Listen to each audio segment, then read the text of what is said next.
What if the world had never changed that fateful day? What if 66 million years ago, the asteroid that roared through Earth's atmosphere and reshaped the destiny of life had missed its mark, sailing harmlessly into the void of space? Imagine a moment in which the sky did not ignite with fire, the oceans did not boil with heat, and the forests were not choked in darkness for years on end. Imagine a world in which the thunderous reign of the dinosaurs continued, unbroken, carrying forward into the present day. This is the world of our speculation, a story both rooted in science and nourished by imagination, one that shifts the boundaries of what we know about life on Earth. And if this had truly happened, if the dinosaurs had never gone extinct, then everything you know about history, about humanity, about civilization itself, would change forever. The asteroid impact, often called the Chicxulub event, is one of the most dramatic turning points in Earth's deep history. Scientists still debate the exact sequence of devastation. Some argue that firestorms swept the globe, consuming nearly every forest in a matter of hours. Others suggest that it was the sulfur-rich atmosphere and the years of sunlight blocked by debris that collapsed ecosystems. What is certain is that nearly 75% of all species perished, including the non-avian dinosaurs. But here, in this thought experiment, we peel away that event. The asteroid never hits, the planet continues as it was. And suddenly we must ask, what then? The Cretaceous period was lush, warm and dynamic. Continental drift had not yet created the Earth we know. South America, Africa, and India were still splitting apart from the supercontinent Gondwana. North America and Asia were drifting closer together. Vast inland seas cut across continents. Tropical forests, fern prairies, and volcanic highlands stretched endlessly. Into this world strode the dinosaurs, triceratops grazing in herds, tyrannosaurs hunting across floodplains, ankylosaurs armored like tanks, and the towering sauropods that moved like walking mountains. This was not a fragile ecosystem waiting to collapse. It was thriving, expanding, diversifying. If the asteroid had not struck, many paleontologists believe dinosaurs would have continued evolving, adapting, and possibly even surpassing the dominance they had already enjoyed for over 150 million years. One of the most fascinating questions is this: would mammals, including the ancestors of humans, have ever had a chance? The mammals of the late Cretaceous were small, nocturnal, and often insectivorous. They lived in the shadows of the giants, opportunistic and cautious. The only reason mammals were able to rise after the extinction was because their greatest competitors had vanished. Remove that opportunity and you may remove us from the story altogether. In a world where dinosaurs reign supreme, the possibility of a species like us emerging becomes far more uncertain. Scientists still argue whether mammalian intelligence could have found a pathway under constant dinosaur dominance. Perhaps yes, but perhaps no. And if not us, then who? The answer might lie in the dinosaurs themselves. Among them were species already showing signs of complex behavior. Raptors, for instance, small, swift, pack-hunting predators like Velociraptor and Troodon, had relatively large brains for their body size. Some paleontologists suggest that, given millions more years of evolution, such species could have developed higher levels of intelligence, tool use, or even culture. Imagine not only a world still filled with dinosaurs, but one where intelligent reptilian beings rose to build civilizations, cities, and perhaps technologies. Instead of humanity's monuments on Earth, you might see scaled architects carving cities into cliffs or constructing towers of stone and bone. Instead of astronauts in space, there might be reptilian pioneers gazing back at Earth through eyes that gleamed with ancient intelligence. But before we leap too far ahead, let us stay in that first moment. The asteroid never comes. The world continues. What happens next? The Cretaceous environment was already changing. Volcanic activity in regions like India's Deccan Traps was shaping the climate. Sea levels were fluctuating. Dinosaurs would have needed to adapt to new challenges, shifting vegetation, fluctuating temperatures, even the slow march toward cooler epochs. Many would have succeeded, The resilience of herbivores like hadrosaurs, armored dinosaurs like ankylosaurs, and adaptable carnivores like raptors ensured that they could survive across diverse landscapes. In this alternate world, Earth becomes a canvas where dinosaur evolution accelerates rather than ends. Imagine traveling across this parallel Earth today. Vast forests echo with the calls of horned dinosaurs, their frills painted in dazzling colors to attract mates. Along river valleys, herds of hadrosaurs graze, their low calls rumbling like distant thunder. The oceans are alive with marine reptiles, mosasaurs gliding like leviathans, plesiosaurs with long necks threading through schools of fish. The skies are a spectacle of wings, pterosaurs soaring in colossal numbers, their shadows drifting over landscapes where mammals remain hidden and small. It is an Earth both alien and familiar, one that reminds us of the fragility of our own existence, for it reveals how much depends on chance. This what if forces us to confront the sheer randomness of history. Without the extinction, there is no guarantee that primates would have risen, no certainty that language would have developed, no path that inevitably leads to modern humanity. Perhaps another form of intelligence would have claimed the planet. Perhaps civilizations would look entirely different, and perhaps we would not be here at all. It is both humbling and haunting to imagine. Everything we call history, everything we consider inevitable, might never have unfolded if a single asteroid had missed its mark. There is also a scientific fascination in considering how ecosystems would balance. Dinosaurs had already adapted to diverse niches: massive plant eaters, swift predators, armored defenders, flying hunters, even swimmers.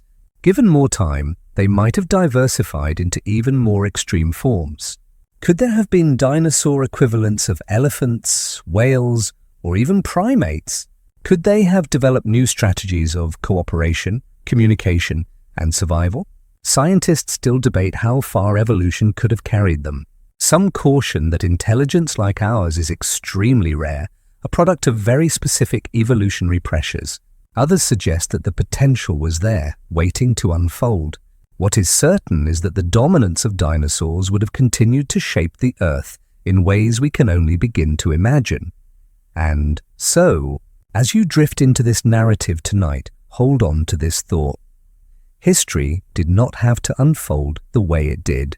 One asteroid, one collision changed everything.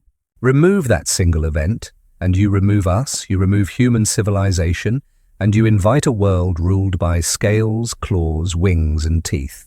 A world that is both majestic and terrifying. A world that might still be out there in some alternate timeline, unfolding even now under a sky unbroken by fire. So, before you drift off, take a moment to like the video and subscribe, but only if you genuinely enjoy what I do here. Now, dim the lights, let the world outside fade away, and let us drift into tonight's journey together. Imagine the continuation of the Cretaceous world as though it never ended. The asteroid never struck, the extinction event never unfolded, and the long reign of the dinosaurs extended seamlessly into the present day. This age, rather than being violently interrupted, would have evolved naturally, shaped by time, climate, and the slow, powerful forces of Earth itself. It is in this imagined continuity that we can begin to see how the age of dinosaurs, often called the Mesozoic era, might have stretched into what we might describe as the age that never ended. At the close of the Cretaceous, the planet was still warm, humid, and fertile. Thick jungles covered much of the continents, while inland seas and swamps nurtured ecosystems rich in life. Herds of triceratops and ankylosaurs grazed on ferns and flowering plants. Predators like Tyrannosaurus rex stalked the open plains, while smaller raptors darted in and out of forests in coordinated packs. This was a planet teeming with diversity, not a stagnant or declining biosphere. In fact, paleontologists suggest that dinosaurs were still expanding in variety and in numbers when the asteroid struck. Without the interruption, their trajectory would have been one of continued adaptation and dominance. So what would have happened over the millions of years that followed?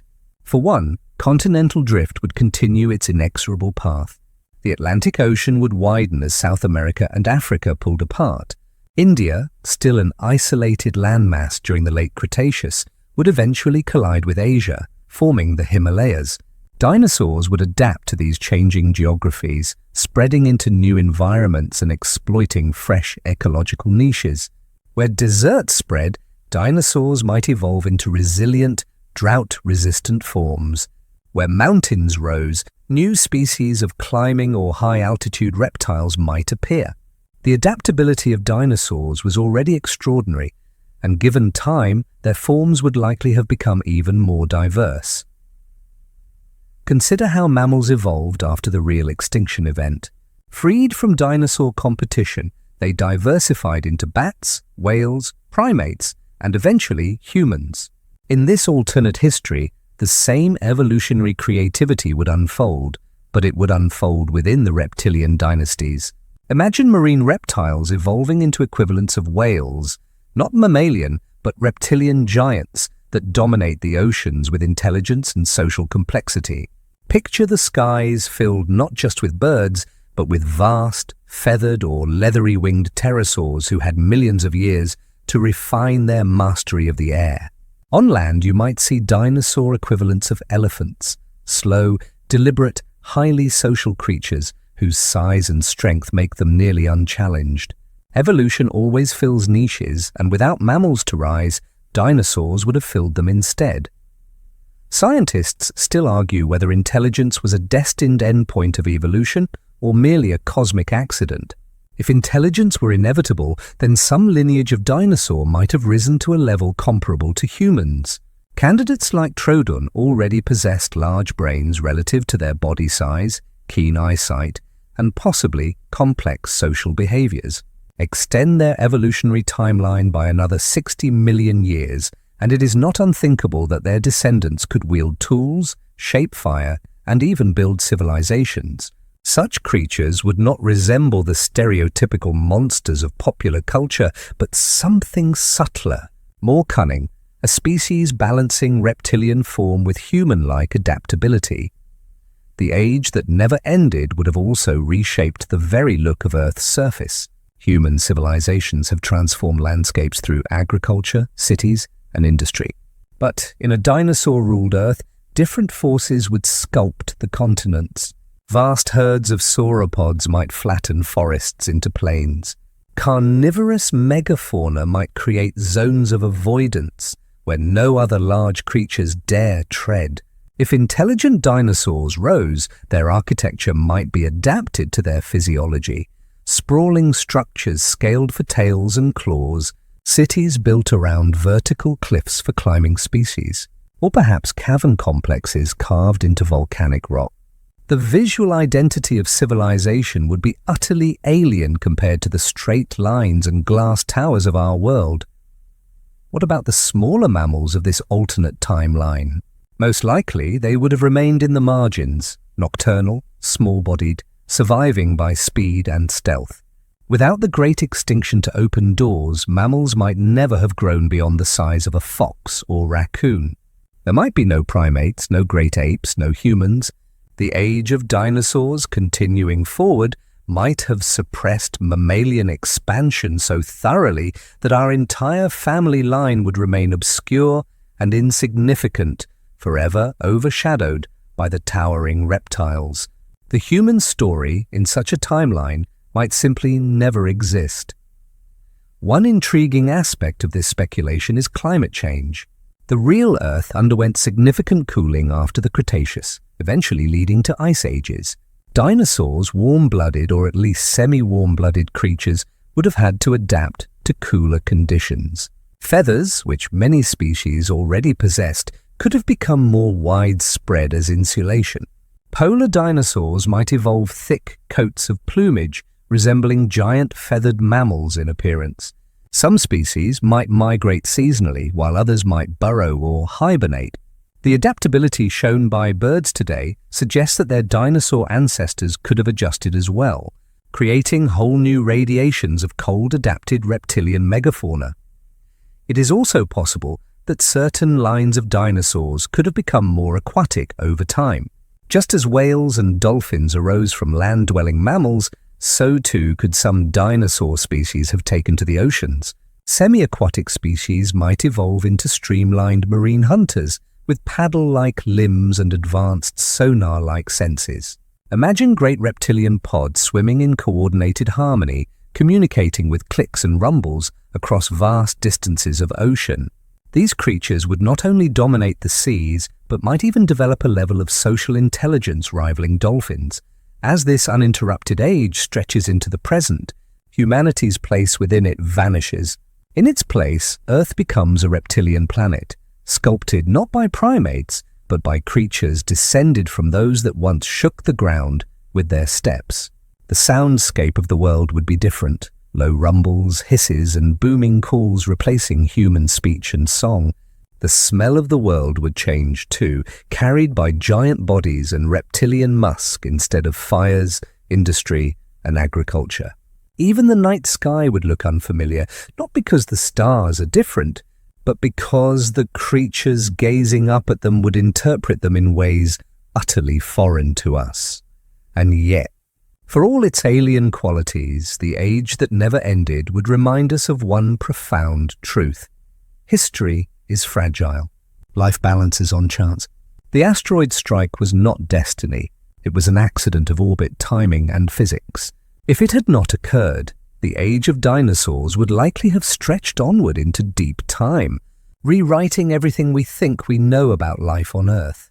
Perhaps this alternate Earth still unfolds in the multiverse, somewhere just beyond our reach, where humans never rose, where dinosaurs still walk, and where civilizations bear the mark of scales rather than skin. As you drift deeper into this journey, consider how narrow the corridor of history truly is. A single event, a single moment, separates the Earth we inhabit from the Earth we imagine tonight.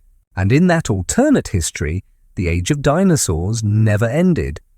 Picture the Earth's continents not as we know them today, but as they might have appeared had the dinosaurs survived and thrived into our era.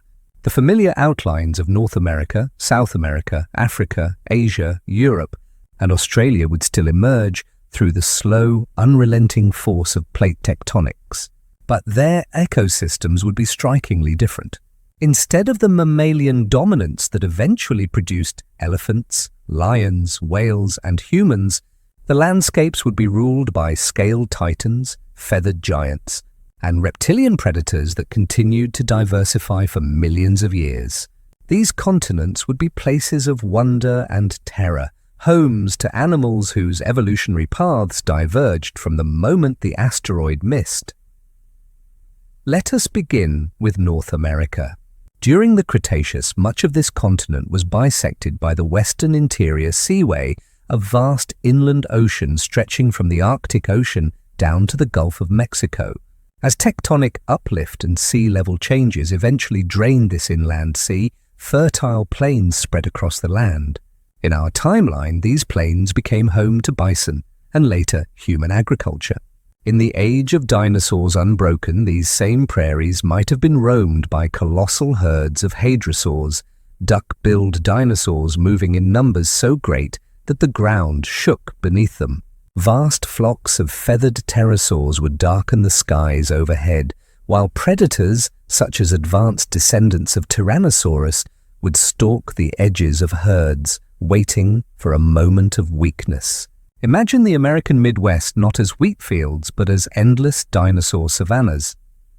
South America presents another fascinating canvas. Already during the late Cretaceous, it was home to titanosaurs, the largest land animals ever known.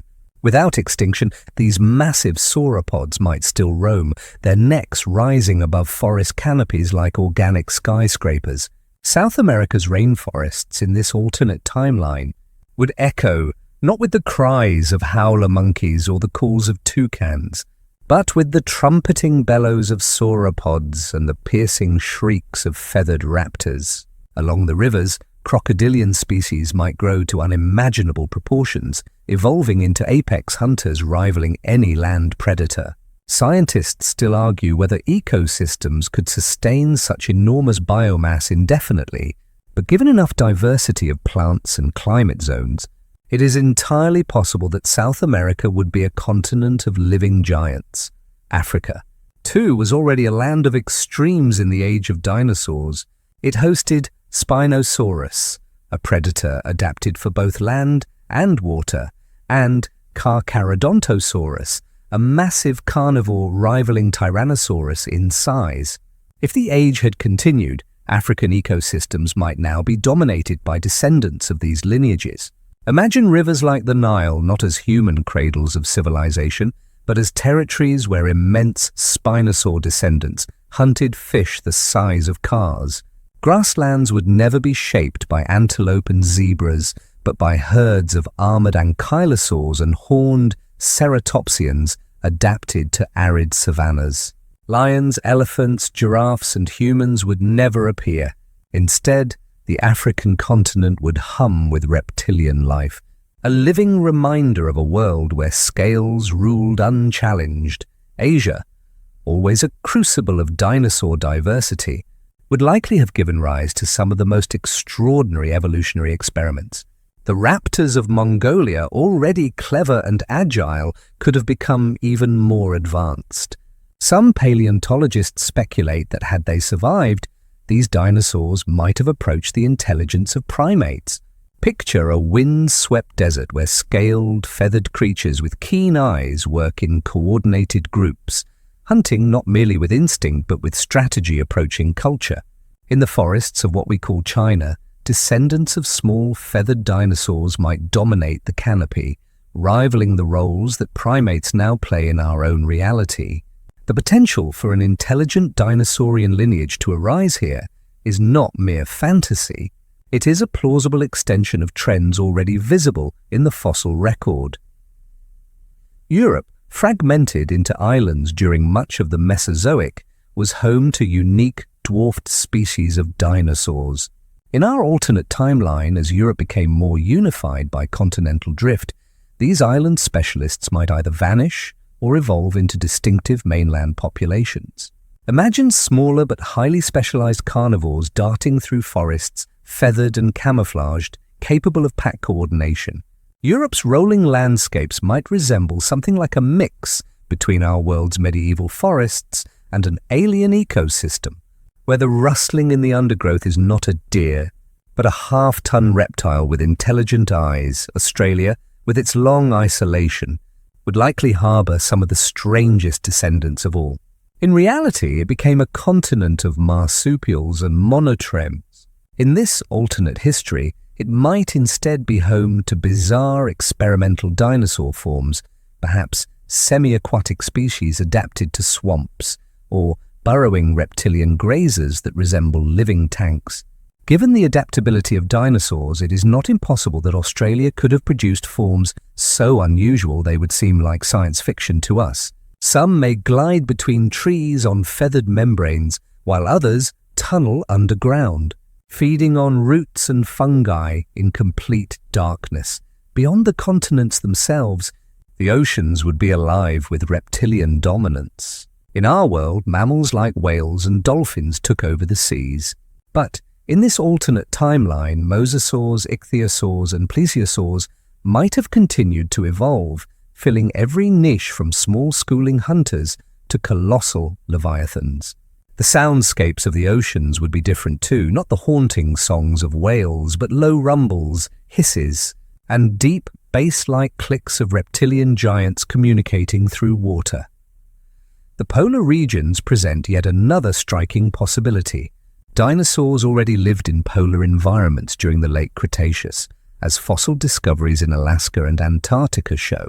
Many of them may have been feathered, using insulation against the cold. Extend this evolution further, and we could imagine entire lineages of polar dinosaurs adapted to icy landscapes. Some may have grown thick feather coats, looking like reptilian equivalents of mammoths. Others may have developed migratory patterns, circling the globe in seasonal rhythms. The image of a snowy tundra dominated not by herds of caribou, but by feathered herds of ceratopsians is as eerie as it is captivating. All these continents, shaped by tectonics, climate, and biology, would bear little resemblance to the human-dominated landscapes we see today. Civilization as we know it would not exist. The fields of Europe would not be quilted with farms, the skyscrapers of North America would not rise against the horizon, and the great roads of Asia would never crisscross the land. Instead, Earth would be covered in vast wildernesses, ruled not by human ambition, but by reptilian legacy. In place of highways and airplanes, there would be migration corridors of herds so vast they stretch beyond the horizon, and skies filled with leathery wings that eclipse the sun. Scientists still argue whether such ecosystems could have sustained themselves indefinitely. Some suggest that the evolutionary arms race between predators and prey would have reached unsustainable extremes. Others counter that ecosystems always find balance, and that dinosaurs, given their diversity, would have adapted as flexibly as mammals eventually did. What is clear is that the continents of this alternate Earth would be breathtaking in their scale, alien in their detail, and humbling in their reminder that humanity is not the inevitable center of history. So, as we imagine these continents, North America's endless dinosaur prairies, South America's titan forests, Africa's rivers of Spinosaur kings, Asia's cunning raptors, Europe's strange hybrids, and Australia's bizarre experiments, remember this. All of it hinges on a single chance event that never happened in this scenario. One asteroid, missing its target, opens a window into a parallel Earth where dinosaurs never relinquished their throne. The continents would still shift, the seas would still rise and fall, but their rulers would not be us. They would be the dinosaurs. Close your eyes and imagine a living world still ruled by giants. Towering creatures the size of buildings moving slowly but with power, their every step echoing through valleys and across plains. Sauropods, the massive long-necked dinosaurs like Argentinosaurus and Brachiosaurus, could have continued their reign on this alternate Earth, shaping entire ecosystems by their presence. The question that pulls us deeper into this vision is, could such giants have survived into the modern era? And if so, how would their lives have changed as Earth itself shifted beneath them? Sauropods were some of the most extraordinary animals ever to walk the Earth. They were architectural marvels of evolution, massive yet efficient, with hollow bones to reduce weight, vast lungs for powerful respiration, and long necks that allowed them to feed on trees without moving their immense bodies. Some estimates suggest that creatures like Argentinosaurus reached over 100 feet in length and weighed upward of 100 tons. In a world without extinction, descendants of these colossal beings might still stride across continents, grazing in forests that stretch endlessly, or traveling in herds so vast they create their own weather systems of dust and thunder. Yet their survival would not have been simple. Earth's climate was cooling after the Cretaceous, and as polar ice caps began to grow millions of years later, these giants would need to adapt. Some may have become smaller, shrinking in size to conserve energy in less fertile environments. Others may have developed insulating features, primitive proto-feathers or thicker skin layers to help endure colder climates. In warm equatorial regions, however, truly massive sauropods might still thrive, feeding on ever-evolving plant life.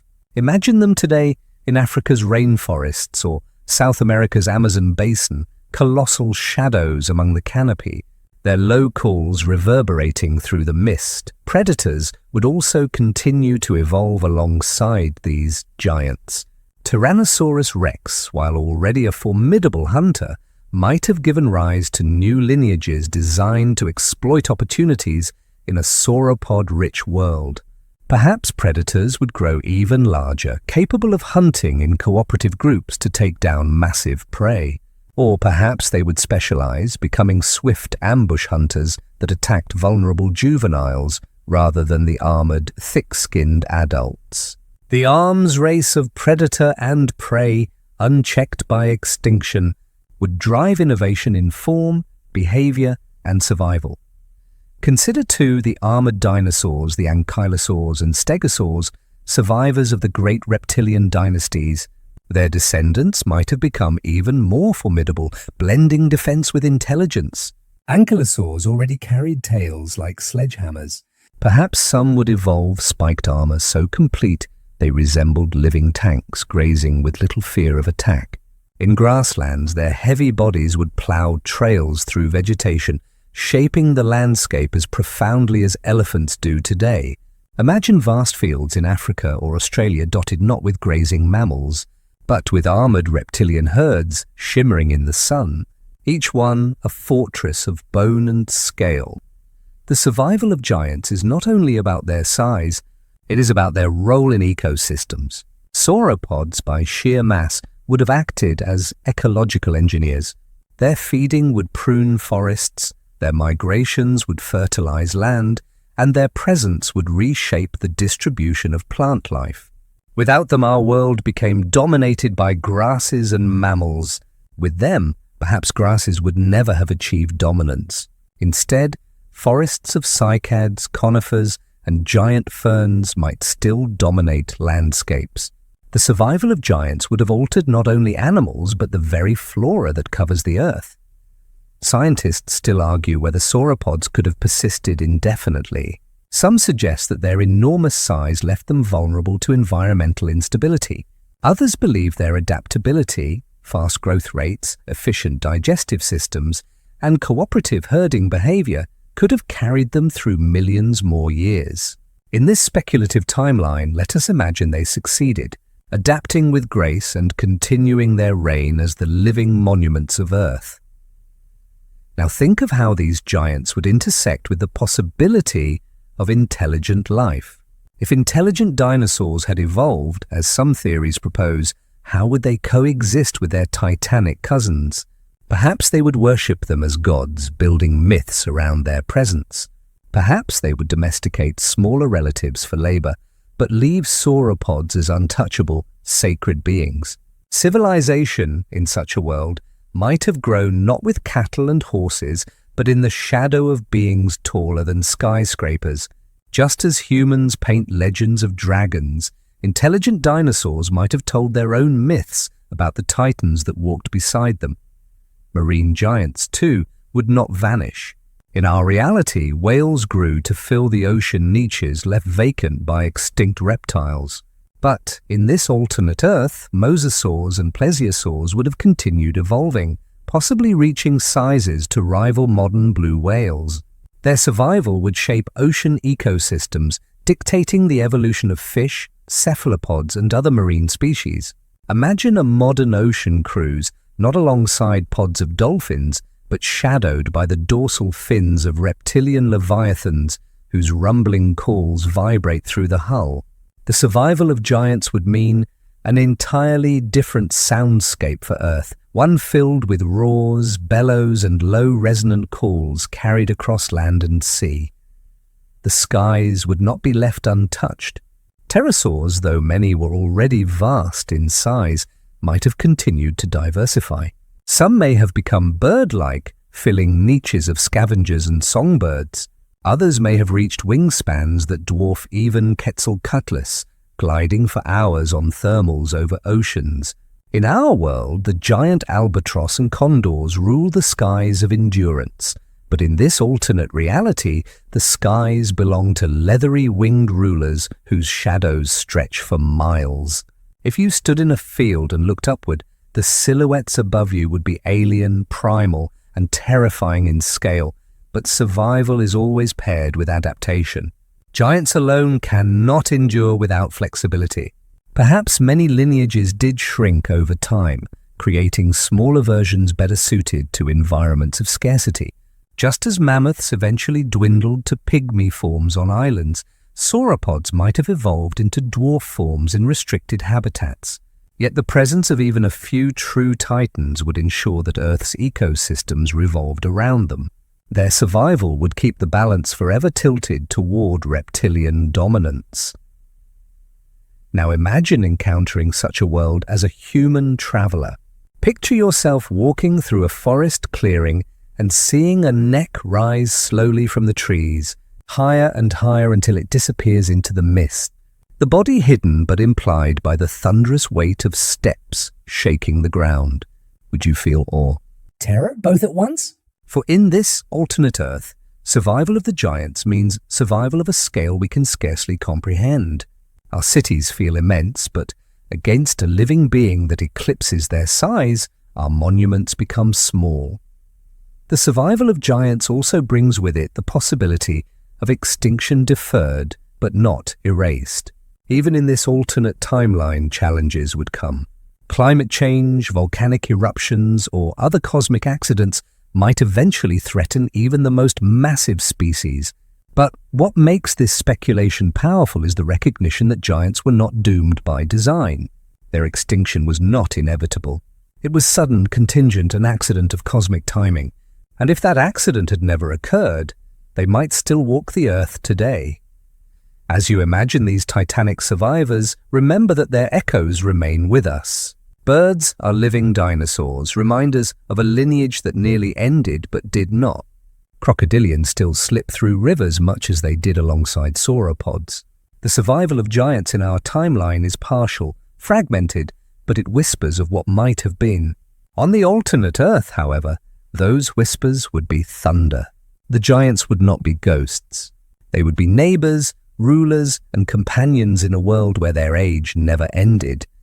What if evolution had gifted the dinosaurs more than size, strength, or armor? What if, given 66 million years of uninterrupted dominance, certain lineages of dinosaurs had walked the slow, winding path toward intelligence, an intelligence comparable to, or even surpassing, our own? This speculation, once confined to science fiction, finds surprising footing in paleontology. For within the fossil record there are clues that intelligence, or at least the potential for it, was already emerging in the Cretaceous. Tonight let us step into that speculative world and imagine a planet shaped not by primates, but by reptiles with minds capable of wonder. Among the most intriguing candidates are the troodontids, small raptor-like dinosaurs with relatively large brain-to-body ratios. Troodon, for instance, had an encephalization quotient, a measure comparing brain size to expected body size, higher than nearly any other dinosaur of its time. It possessed keen eyesight, grasping hands, and possibly advanced social behaviors. Some paleontologists have wondered if, given millions more years, Troodon could have evolved into something astonishing, an intelligent, tool-using species. The speculation became so strong that in the 1980s, paleontologist Dale Russell proposed the idea of a dinosauroid, a hypothetical sapient dinosaur with a humanoid form, standing upright with large eyes and dexterous hands. Though controversial and often criticized as overly anthropomorphic, the idea revealed a deeper truth. Evolution had already set some dinosaurs on a path that might have led toward cognition. In our alternate world, where extinction never came, Troodon and its relatives might continue this journey. Over millions of years, their brains could enlarge further, their hands become more dexterous, and their societies more complex. They might learn to use tools of stone, bone, or wood, just as early humans did. Their sharp senses, already honed for hunting and survival, would give them advantages in crafting weapons, building shelters, and navigating their environments. Imagine scaled beings with feathers along their arms, eyes glowing with thought, communicating through hisses, clicks or melodic calls working together to reshape their world. Intelligence, however, is not simply a matter of brain size. It requires social structures, communication, and cultural transmission. Could dinosaurs have developed these? Evidence suggests that many already lived in herds, packs, or family groups. Hadrosaurs likely communicated with low-frequency sounds, resonating through their hollow crests. Ceratopsians may have used horns and frills not only for combat, but also for display and recognition, a sign of social complexity. Even large carnivores like Tyrannosaurus may have hunted cooperatively. The seeds of social intelligence were already present. Given enough time, these behaviors could have blossomed into culture, rituals, traditions, and eventually technology. What would technology look like in reptilian hands? Their physiology would shape their innovations. Without opposable thumbs in the exact human sense, their manipulation of objects might rely on claws, two-fingered grips, or even the aid of tails. Their architecture might favor curved organic shapes that mimic nests, burrows, or natural caves. Fire, so crucial to human development, might be discovered later or used differently. Perhaps intelligent dinosaurs would master bioluminescent fungi, glowing minerals, or even electricity harnessed from storms before fire became central. The path would not be identical to ours. It would be utterly alien, yet rooted in logic shaped by reptilian needs. Language, too, would be different. Our voices are shaped by lips, tongues, and throats evolved for complex articulation. Dinosaurs may have produced sounds closer to bird calls, whistles, or deep, resonant bellows. Imagine conversations in forests filled with cascading whistles or urban environments alive with eerie harmonics. Written language, if it arose, might begin with claw scratches on trees or carved spirals in stone. It might favor patterns, symbols, and fractals resembling feathers, scales, or footprints. Their mathematics, their art, their storytelling would be woven from the sensory world they inhabited. Scientists still argue whether intelligence was inevitable or a cosmic accident. Some argue that the rise of human-level cognition required an extraordinary combination of events, climate shifts, extinctions, and ecological pressures that pushed primates toward bigger brains. Others counter that evolution repeatedly favors adaptability, problem-solving, and cooperation, making intelligence a probable outcome over long enough timescales. If the asteroid had not struck, perhaps dinosaurs would have carried the torch of cognition instead of us. In this light, our existence feels less like destiny and more like chance, a roll of cosmic dice that could have landed another way. Consider also the moral and philosophical implications. In our world, humans wrestle with questions of ethics, spirituality, and purpose. Intelligent dinosaurs might have done the same, but their perspectives would be shaped by their reptilian biology. Cold-blooded in ancestry, feathered in body, predatory or defensive in instinct, they might view life through cycles of predation and survival. Their religions, if they arose, might center around the sun as the ultimate giver of warmth, or around storms as sources of life-giving energy. Myths could tell of great beasts as ancestors, or of stars as the glowing eyes of eternal hunters. Civilization itself would be a mirror to their evolutionary story, reflecting values both alien and familiar. Conflict, too, would shape their history. Just as human tribes and nations fought over land and resources, intelligent dinosaurs might wage wars, whether with claws and teeth or with tools and weapons developed through ingenuity. Imagine a battlefield where scaled warriors clash, their crests and feathers flaring in brilliant displays, their weapons shaped from bone, obsidian, or molten metal. Imagine cities fortified with walls scaled for massive reptilian bodies, filled with echoes of hissing speech and resonant calls that travel across vast plazas.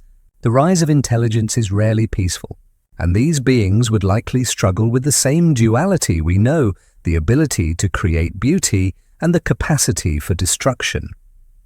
If such creatures had risen, what would Earth look like now? Perhaps the continents would be dotted with sprawling reptilian metropolises, cities of stone and crystal glowing with bioluminescent gardens. Perhaps there would be spaceports not filled with human astronauts, but with scaled beings who had gazed at the stars for millennia and finally reached upward with claws of ambition. Perhaps the oceans would not only hold wild reptilian leviathans, but also ships guided by intelligent reptile captains navigating with star maps etched into shells. The possibilities stretch beyond imagination, yet they rest on a foundation that is not entirely speculative. The seeds of intelligence were already there. They simply needed time and where in this story, would mammals be? Likely still small, still secretive, still pushed to the shadows. Without the great extinction, primates would never rise and humanity would never exist. In their place, intelligent dinosaurs might view mammals as insignificant curiosities, the way we view mice or shrews. The great irony is that while we often imagine dinosaurs as brute beasts in this alternate history, they may be the philosophers, the artists, the builders, and the dreamers. We, on the other hand, would be nothing but background life. So, as you reflect on this vision, remember how narrow the passage of history truly is. Intelligence in reptilian skins was not an impossibility. It was a path that might have unfolded had fate been different. Somewhere, in the infinite branching of possible worlds, scaled minds may still rise, building civilizations under alien suns. And in this world, under the same stars we see, they might ask themselves the same haunting questions. Why are we here? What lies beyond the horizon? And are we alone? If dinosaurs had never gone extinct, and if some lineages had indeed risen to intelligence, the next question is unavoidable. Would mammals and dinosaurs have coexisted peacefully, or would one group have dominated and suppressed the other? This is one of the most tantalizing aspects of alternate history, for it reveals the delicate balance between competition and cooperation in the story of life. In our timeline, mammals were the beneficiaries of the asteroid's devastation, stepping into empty niches and rapidly diversifying into bats, whales, primates, and eventually humans. But in a dinosaur-dominated Earth, mammals would have remained the minority players confined to shadows. The story becomes a contest between small, warm-blooded survivors and scaled giants with an evolutionary head start. At the close of the Cretaceous, mammals already existed in diverse forms, but they were generally small, mouse-sized insectivores, burrowers, or nocturnal opportunists. Their survival strategy was stealth, speed, and adaptation to niches that the dinosaurs did not claim. Remove the extinction event, and this strategy would remain their only path forward. They would live under the perpetual threat of predation from small carnivorous dinosaurs and under the ecological dominance of massive herbivores that consumed vegetation at staggering rates. The vast opportunities that mammals seized after the extinction, open grasslands, arboreal canopies, and the seas, would remain occupied by reptilian dynasties. Coexistence in this world would mean permanent suppression. Still, evolution has a way of surprising us. Even in the shadow of dominance, small creatures can carve out niches where giants cannot tread. Rodents, shrews, and early primates might have continued to evolve, but their forms would remain constrained by competition. Perhaps mammals would thrive only in marginal habitats, dense forests, underground burrows, or icy polar regions where feathered dinosaurs could not fully adapt. Imagine a world where mammals remain a curious minority, scattered across specialized environments, never rising to prominence but surviving as background players. Coexistence in this sense would not be equality but endurance, mammals existing only where dinosaurs allowed them to. But what if intelligence changed the equation? If dinosaurs evolved cognition, culture, and technology, the fate of mammals might have been decided not by natural competition, but by deliberate choice. Would intelligent dinosaurs view mammals as nuisances, as potential pets, or as rivals? Consider how humans treat other species today. We domesticated some, eradicated others, and ignored many more. Intelligent dinosaurs might have done the same. Small mammals could be tamed, used for food, or even incorporated into reptilian mythologies. To them, mammals might seem like scurrying shadows, lacking in grandeur, unworthy of equal consideration. Domination in this case would not be accidental but intentional, an act of cultural supremacy enforced by scaled civilizations. Scientists still argue whether coexistence of two intelligent species is sustainable. Our own history suggests that when two species compete for the same resources, one tends to outcompete the other. Neanderthals and Homo sapiens coexisted for millennia, but eventually only one lineage survived. In a dinosaur Earth, if mammals had somehow stumbled onto intelligence despite suppression, a collision between reptilian and mammalian civilizations would be inevitable. It could result in cooperation, uneasy truces, or total domination. The world might have been marked by wars not between nations of humans, but between species, scaled beings and furred beings, each convinced of their destiny. Now imagine the ecosystem shaped by such dynamics. A dinosaur Earth would be ruled by reptilian megafauna across continents, but mammals might cling to survival in specialized niches. In forests, nocturnal primate-like creatures might dart through trees unseen by day, surviving on fruits and insects. In tundras, small furred burrowers might huddle beneath snow, escaping feathered predators. Along rivers, otter-like mammals might fish in the margins, always wary of reptilian eyes. These mammals might evolve intelligence slowly, but their rise would be perpetually checked by the presence of scaled overlords. Domination in this scenario would be ecological as much as cultural, a ceiling that mammals could never break through. And yet, even domination is not absolute. Evolution thrives on balance. Intelligent dinosaurs might find value in coexistence if it benefits them. Just as humans have partnered with animals, dogs, horses, cats, dinosaurs might have partnered with certain mammals. A pack-hunting reptilian species might use mammals as scouts or companions. A civilization of scaled beings might cultivate mammals for their adaptability or speed.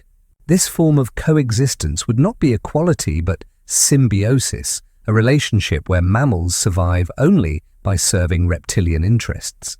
It is a humbling image, humans as we know them never existing, but mammals still alive, bound forever as lesser companions to intelligent reptiles. Now let us stretch the imagination further. Suppose both groups achieved intelligence at different times. Dinosaurs with their head start might rise first, building civilizations, exploring their world, and even venturing into space. Millions of years later, mammals might begin their own climb toward cognition. In such a timeline, intelligent reptiles might look upon these late bloomers with curiosity or suspicion. Would they see themselves reflected in the mammals, or would they see only rivals to be eliminated? The delicate balance between coexistence and domination would determine whether the world became a shared sphere or a reptilian empire. Scientists still debate whether intelligence inevitably breeds cooperation or whether competition always wins in the end. This conflict also raises a question about technology. Dinosaurs, with their physiology, might approach innovation differently than mammals. Without thumbs identical to ours, their tools, machines, and weapons would be designed with claws, talons, or tails in mind. Their cities would reflect their scaled forms, wider doors, sprawling courtyards, cavernous chambers. Mammals, if they ever achieved intelligence in this world, might build cities of entirely different design, small and intricate, suited for nimble hands and furred bodies. The contrast would be stark, and any meeting of the two species would highlight not only their differences, but their potential incompatibility. Coexistence would require respect, but domination might prove easier. Consider too the environmental impact. Dinosaurs as ecological rulers would maintain a world of vast forests, swamps, and reptilian megafauna. Mammals, small and adaptable, might inhabit the edges of this world, but they would never shape it on the scale we have. There would be no industrial revolution of mammals, no global spread of human culture. Instead, if the world industrialized, it would be through reptilian means, guided by alien priorities. The rivers, skies, and oceans would bear the imprint of scaled civilizations, not furred ones. Domination here would not only be biological, but planetary, the entire face of Earth molded by reptilian vision. Yet in all of this, there remains the possibility of partnership. Just as ecosystems today thrive on diversity, so too might civilizations. Perhaps intelligent dinosaurs would eventually recognize that mammals, though small, brought unique abilities to the table: fine manipulation, high reproductive rates, and adaptability. Perhaps instead of extermination, they would choose alliance. Imagine a council of species, reptiles and mammals working together, shaping a shared destiny. It is unlikely given the lessons of history, but not impossible. Coexistence or domination would hinge on choices, not only evolution. And so as we ponder this world, we see the fragile line between coexistence and domination. In our reality, mammals rose only because dinosaurs fell. But in this alternate history, mammals would remain forever in the shadow of scaled rulers. Some might thrive in symbiosis, others in secrecy, and perhaps none would ever surpass their reptilian overlords. It is a humbling reflection on our own existence. For had fate tilted even slightly, we might not be the dominant storytellers of Earth. We might instead be the background, the minor players in a world told through intelligence in scales. The land was not the only kingdom of the dinosaurs. To understand the full scope of an Earth where the asteroid never struck, we must dive into the seas. For in the Mesozoic oceans, reptiles were already the rulers. Giants like mosasaurs, plesiosaurs, and ichthyosaurs filled niches that whales, dolphins, and seals would later claim in our timeline. If extinction had never swept them away, the oceans of our present might still echo with the songs, rumbles, and movements of reptilian leviathans, shaping an aquatic world profoundly different from the one we know. During the late Cretaceous, the oceans were vibrant ecosystems. Mosasaurs, long-bodied predators with double-hinged jaws, hunted much as modern orcas do, ambushing prey with intelligence and power. Plesiosaurs, with their distinctive long necks, glided through waters with paddles, striking at schools of fish. Ichthyosaurs, sleek and streamlined like dolphins, had already demonstrated convergent evolution with mammals by developing forms ideally suited for fast swimming. In our world, these animals vanished suddenly with the asteroid impact. In the alternate world, however, they would have continued adapting, diversifying, and possibly becoming even more sophisticated rulers of the seas. Imagine a present-day ocean alive with reptilian giants. Mosasaurs might have expanded into new forms, some growing as large as today's blue whales, feeding on schools of squid and giant fish. Others might specialize as shallow water hunters, darting into coastal lagoons to snatch prey. Their intelligence, already suspected by paleontologists, might have increased, leading to cooperative hunting behaviors. Picture entire pods of mosasaurs surrounding prey, communicating with low rumbles, strategizing in ways reminiscent of modern dolphins. The oceans would no longer be the realm of mammals. They would remain forever dominated by scaled lords of the deep. The plesiosaurs present an equally fascinating possibility. Their body plans, once thought awkward, are now understood as effective for maneuverability.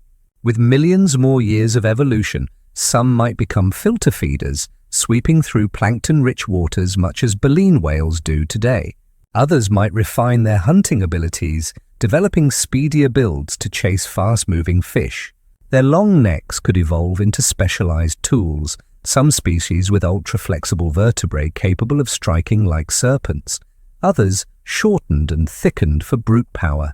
Imagine coastal communities in this alternate Earth where humans never arose, but intelligent reptilian species gazed upon seas alive with plesiosaur herds, their necks bobbing like organic masts as they surfaced for air.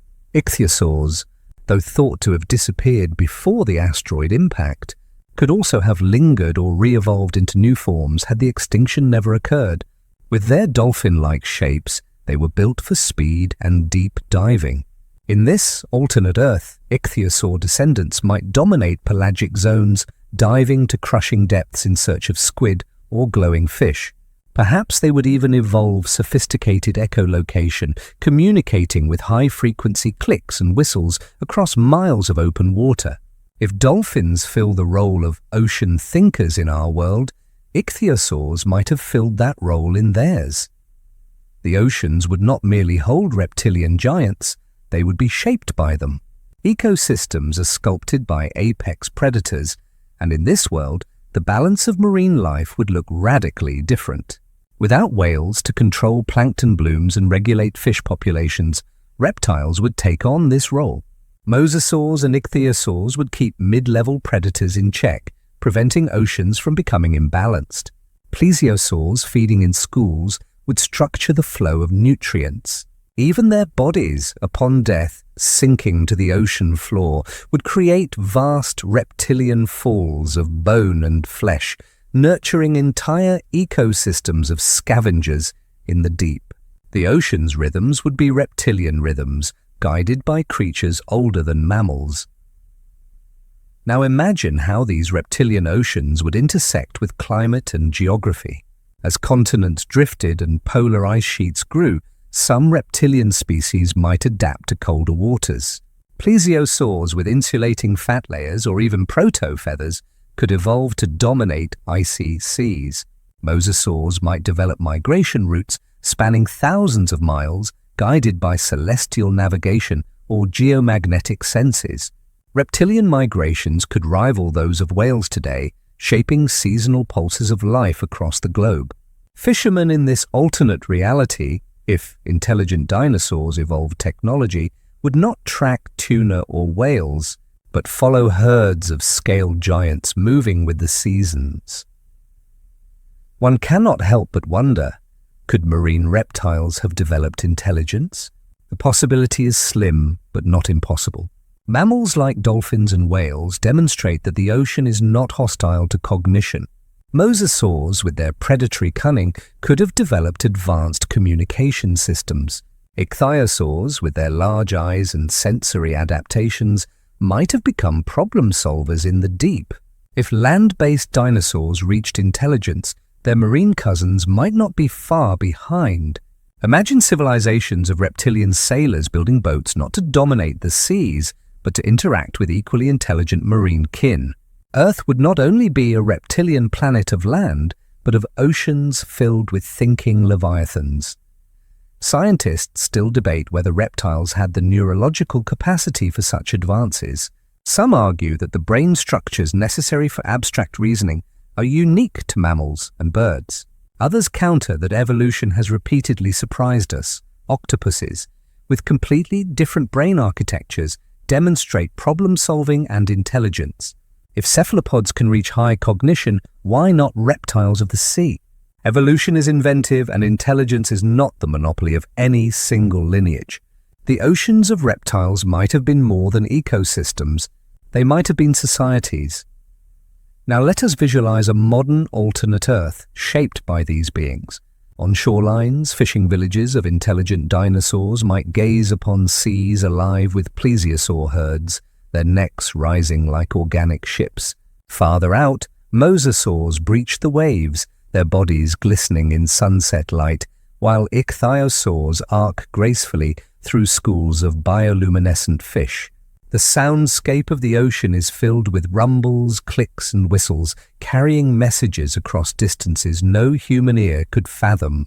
The seas are not silent but alive with reptilian voices. For mammals, there is no place. The whales and dolphins we know never exist. Instead, Earth's oceans belong to reptiles forever. How would this change the perception of the planet itself?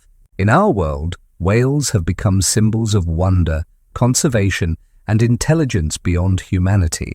In theirs, reptiles would hold this role. Intelligent dinosaurs might carve myths about leviathans as guardians of the seas. Sailors might tell stories of mosasaurs guiding ships through storms, or of plesiosaurs as omens of bounty. The oceans would not be alien to them. They would be kin, a continuation of their own scaled heritage. This spiritual and cultural connection would shape civilizations in ways beyond imagining. Coexistence or domination, so central to land ecosystems, plays out differently at sea. Marine reptiles and land reptiles could share the planet without conflict, separated by their environments. But together they would form a planetary dynasty, each ruling half the world. The land would shake under sauropods and raptors, while the seas thundered with mosasaurs and ichthyosaurs. It would be a balance of dominions, a reptilian harmony where mammals, once again, are irrelevant. Domination here is not contested. It is absolute, written into the waves and the depths. The oceans of reptiles remind us that extinction is not destiny. In another world, these creatures could have continued, filling our seas with beings as strange and magnificent as anything in mythology. The fact that they are gone in our world is both a tragedy and a gift. It allowed mammals, and eventually us, to rise. But in imagining the seas they might still rule, we glimpse the fragility of history. Life could have followed another path, and the oceans we know might have belonged to reptiles forever. Look up at the skies of our world today and you will see birds, descendants of the dinosaurs that survived extinction. They are diverse, colorful, and intelligent, but they are only a faint echo of what might have been. If the asteroid had never struck, the skies would not merely hold birds, they would be dominated by great reptilian flyers, the pterosaurs. These masters of the air were already widespread and varied by the end of the Cretaceous. In an alternate Earth where they never vanished, the atmosphere itself would belong to them, filling the heavens with wings that spanned from horizon to horizon. Pterosaurs were not dinosaurs, strictly speaking, but close relatives, sharing much of the Mesozoic world. They ranged from small insect hunters to titans like Quetzalcoatlus, which reached wingspans of nearly 36 feet. They were among the first vertebrates to achieve true powered flight, long before birds fully rose. By the end of the Cretaceous, their diversity was declining, but not because they were failing. Rather, birds were expanding into many of the same niches. In a world where extinction did not clear the slate, both pterosaurs and birds might have continued evolving side by side, competing and diversifying, reshaping the skies in ways alien to our own. Imagine a modern sky not filled only with pigeons, crows and eagles, but with colossal winged reptiles soaring like living kites. Cities, if they existed, would need to build their architecture with the constant presence of enormous gliding creatures in mind. Forest clearings would be interrupted not by the calls of hawks, but by the shadows of leathery wings blotting out the sun. Coasts would be alive with pterosaurs diving for fish in coordinated groups, their long beaks snapping through schools of prey with unmatched precision.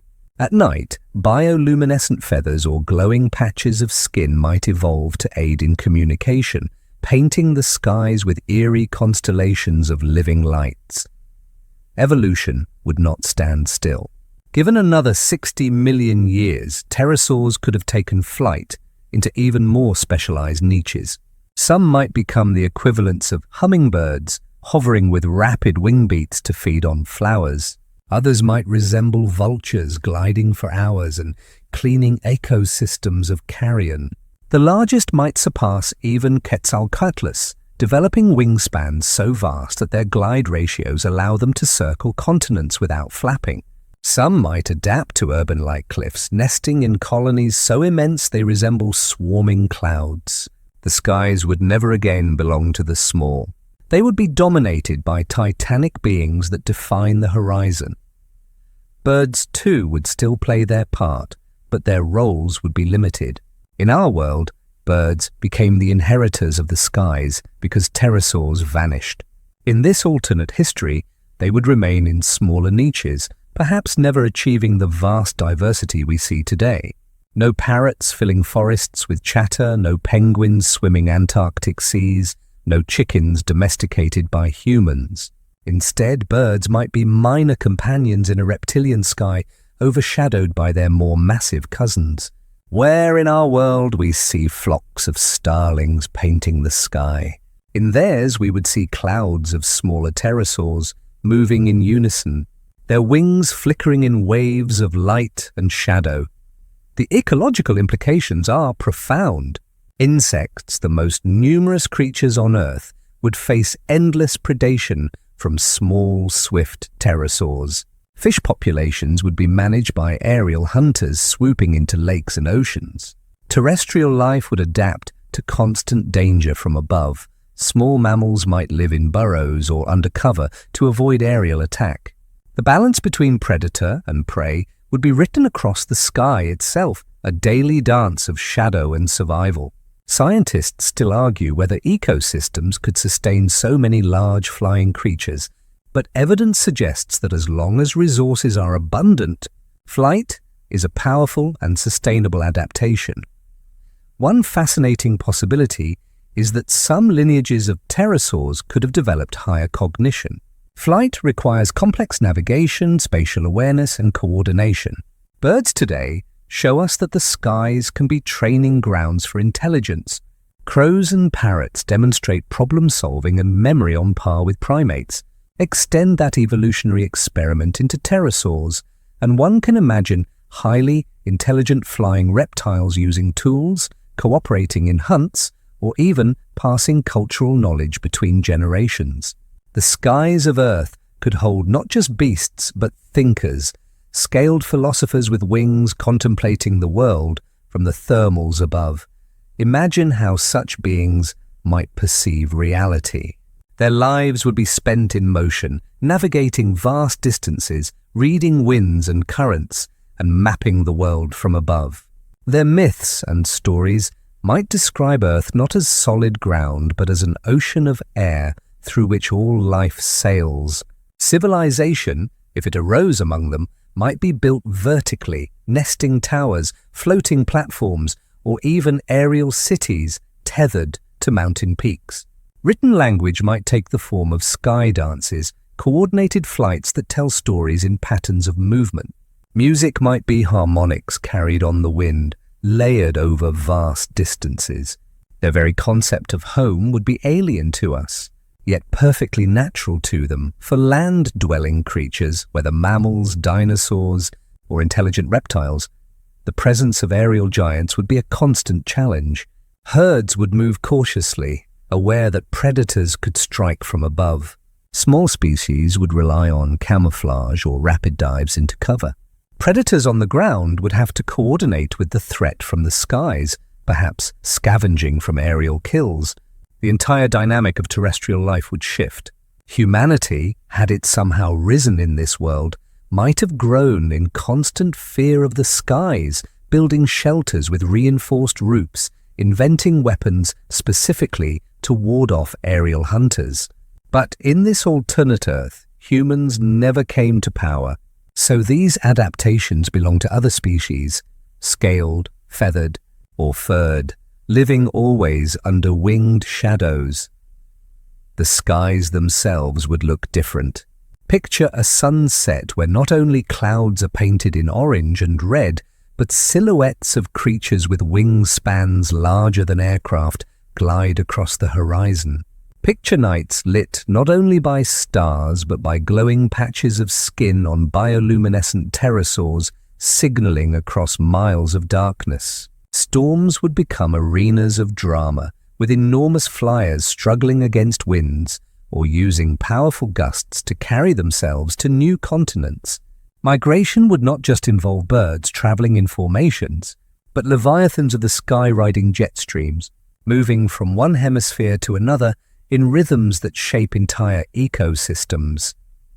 There is also the question of extinction deferred. Pterosaurs were highly successful for millions of years, but in our timeline, birds began to outcompete them in certain niches. Could the two have coexisted long-term? Scientists debate this, but many argue that specialization would have allowed both groups to thrive.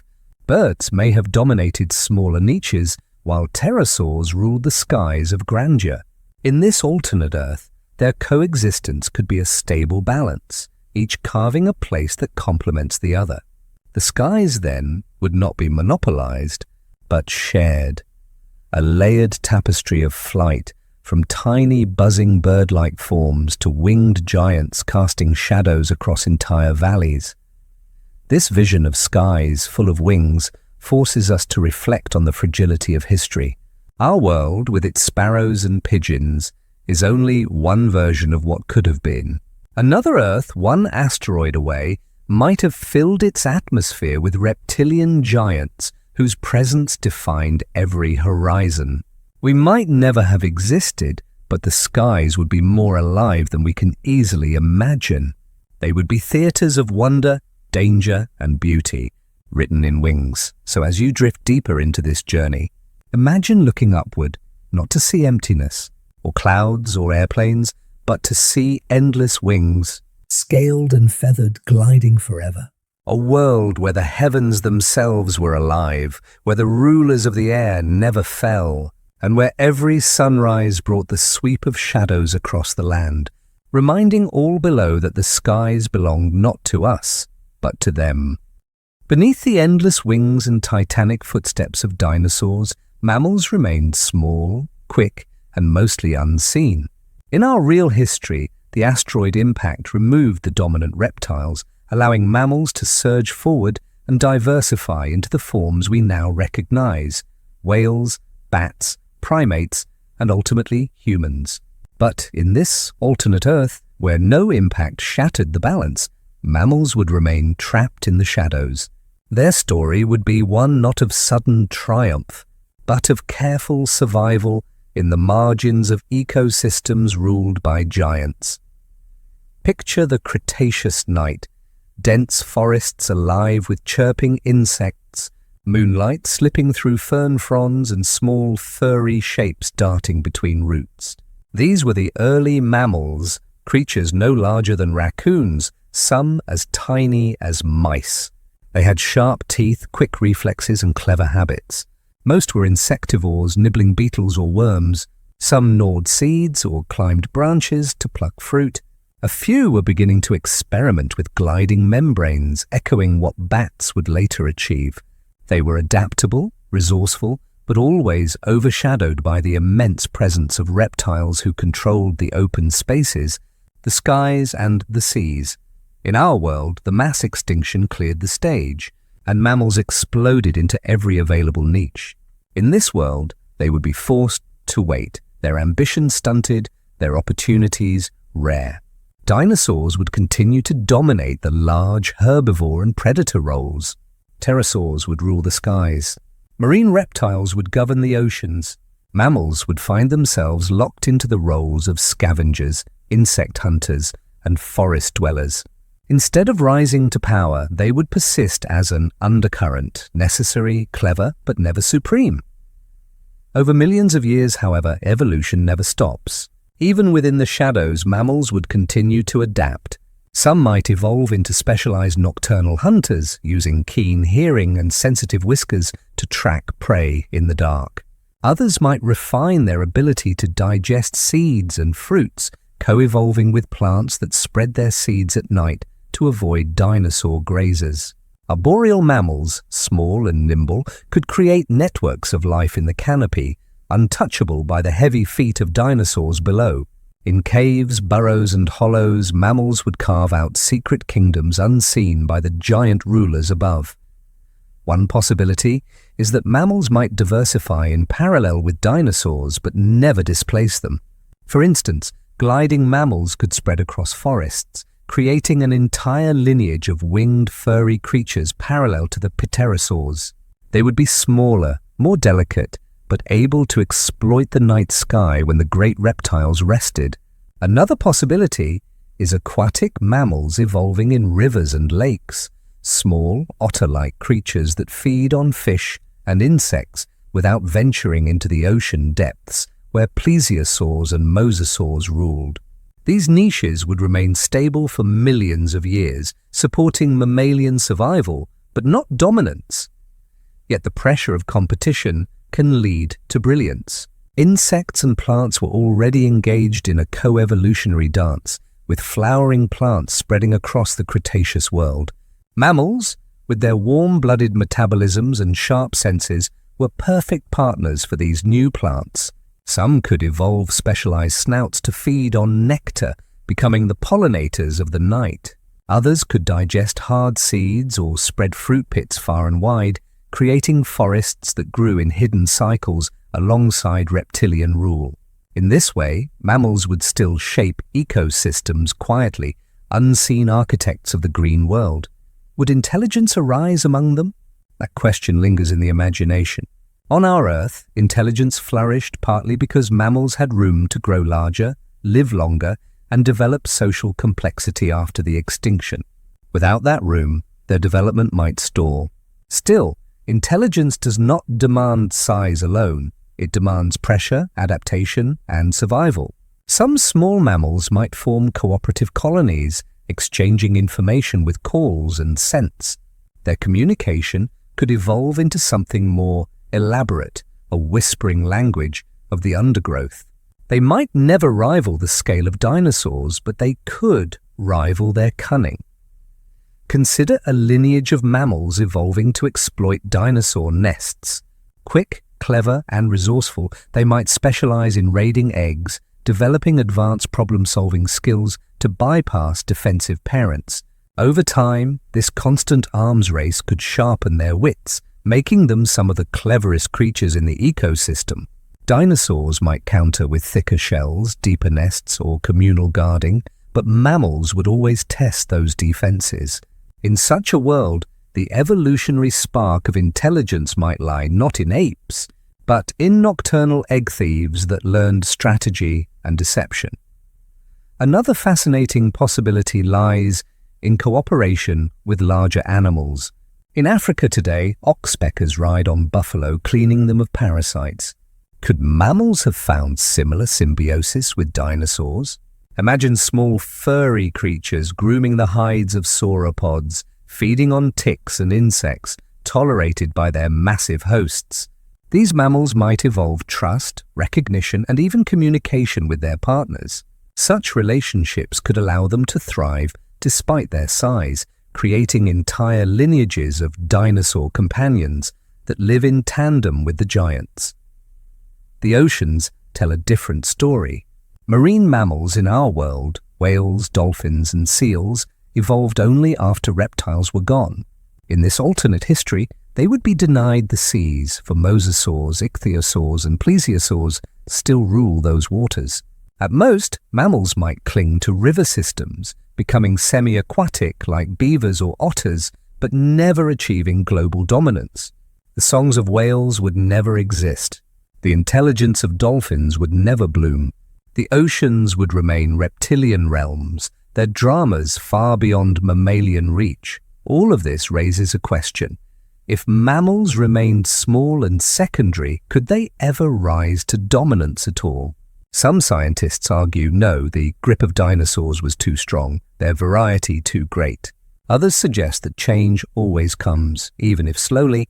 Climate shifts, volcanic events, or subtle ecological pressures could eventually tilt the balance, giving mammals their chance. It might not happen 66 million years ago, it might happen 6 million years ago, or even 600,000. But time is vast, and in that span, new opportunities always emerge. Perhaps mammals would never rise to the heights of humanity, but they might still find their place as clever survivors, filling ecosystems in ways no reptile could. From a cosmic perspective, this reminds us that our own rise was not inevitable. It was contingent, a lucky roll of the dice. In another Earth, mammals remained small, chirping in the night, overshadowed forever by the beating of reptilian wings and the thunder of saurian feet. They would live, endure, and adapt, but they would never know the stars as we do. They would never carve symbols into stone or imagine futures. Their story would be one of shadows, quiet persistence beneath giants. Yet there is beauty in that too. Not every tale must end in dominance. Some are about resilience, about survival in hidden spaces. The mammals of this alternate Earth would remind us that life thrives not only in thrones but in corners. Their whispers in the grass, their footprints in the mud, their quick eyes glowing in the moonlight, all of these would be testament to a lineage that endured without ruling. The world would still be full, still alive, still mysterious. It would simply be a world where mammals learned to live forever beneath the gaze of giants. And so, as we drift deeper into this imagining, picture yourself walking through a prehistoric forest in this alternate Earth. Around you, the ground shakes with the steps of dinosaurs. Overhead, pterosaurs sweep the sky. Yet in the shadows, tiny mammals scurry, watching, waiting, thriving in their small kingdoms. They are not our ancestors. They are something else, what might have been if fate had written a different story. If evolution had granted dinosaurs not only survival but intelligence, the world we know today would look unrecognizable. Imagine vast civilizations built not by mammals but by reptiles, scaled architects, feathered engineers, and saurian philosophers constructing entire cities. This vision is both alien and familiar, for it asks us to consider how culture, technology, and society might unfold in a body so different from our own. These are the cities of scales, places that never were in our history, but that might have existed in an Earth where dinosaurs reigned not only as beasts, but as builders. Let us begin with their physiology. Dinosaurs came in endless forms, from nimble raptors to towering sauropods. Intelligent species, however, would likely evolve from mid-sized predators or omnivores with grasping hands, creatures like Troodon or its relatives. They had large brains for their body size, stereoscopic vision, and dexterous claws capable of manipulating objects. If their intelligence had blossomed, their cities would reflect their physical forms. Unlike humans, who build with tools suited for soft hands and upright bodies, dinosaurs would design environments tailored to claws, talons, and tails. Architecture might favor sweeping arches and wide corridors, designed for scaled beings walking on digitigrade feet. Public spaces might be open plazas, their acoustics shaped to carry calls and resonant hisses across long distances. Materials would be another matter. Humans began with wood, stone, and fire. Dinosaurs with sharp claws and strong jaws could have quarried rock, shaped clay, or woven vegetation. Fire, so central to our progress, might not have come to them immediately. Scales are less vulnerable to cold, and their physiology may have made controlled flames dangerous. Instead, they might have explored other forms of energy first. Bioluminescent fungi could have been cultivated to light their homes. Crystal structures or minerals might have been carved into conduits for sound and vibration, turning their cities into glowing, humming landscapes. Only later, perhaps, would they master fire and metallurgy, reshaping their civilizations with bronze, iron, or even alloys unknown to us. Consider their communication. Dinosaurs lacked lips and tongues as we know them, but many species could produce resonant calls through specialized crests or air sacs. Hadrosaur crests, for example, acted as natural resonating chambers, producing low-frequency sounds that could carry for miles. Intelligent descendants might have refined these abilities into languages of tones, harmonics, and pitches capable of conveying rich meaning. Their cities would be alive with music-like speech, choruses of whistles, bellows, and rhythmic clicks filling the air. Written language, if it emerged, might take the form of scratches on stone, spirals in clay, or painted patterns resembling feathers and scales. Imagine entire libraries inscribed not with letters, but with fractal patterns, each symbol carrying layers of meaning in shape and color. Technology itself would follow a reptilian path. Our tools evolved with opposable thumbs. Theirs would adapt to claws. Instead of fine stitching or delicate writing, their early crafts might involve carving, scoring, and assembling pieces fitted together with precision. Rope and weaving could emerge from plant fibers, but knotted and claw-marked rather than braided by fingers. Wheels might come later, replaced at first by sledges or rollers pushed by packs of scaled beings. Metal work, once discovered, would transform their societies, leading to scaled smiths forging weapons, armor, and structures suited for saurian strength. Imagine armor-plated reptilian warriors marching under banners of feather and bone, their cities fortified with towers shaped like horns and frills. Art would flourish too. Dinosaurs already displayed vibrant colors in their feathers, horns, and crests. Intelligent species would likely use this visual flair as a cornerstone of culture. Walls might be painted in shifting hues, plazas decorated with feathers shed by their citizens. Dances could involve elaborate displays of color and movement, echoing the mating rituals of their ancestors. Music would not be human-like melody, but a fusion of deep resonances, rhythmic stomps, and harmonic calls echoing through open-air amphitheaters. Entire festivals could be built around displays of sound and light, scaled beings gathering under moons to bellow songs that vibrate through their stone cities.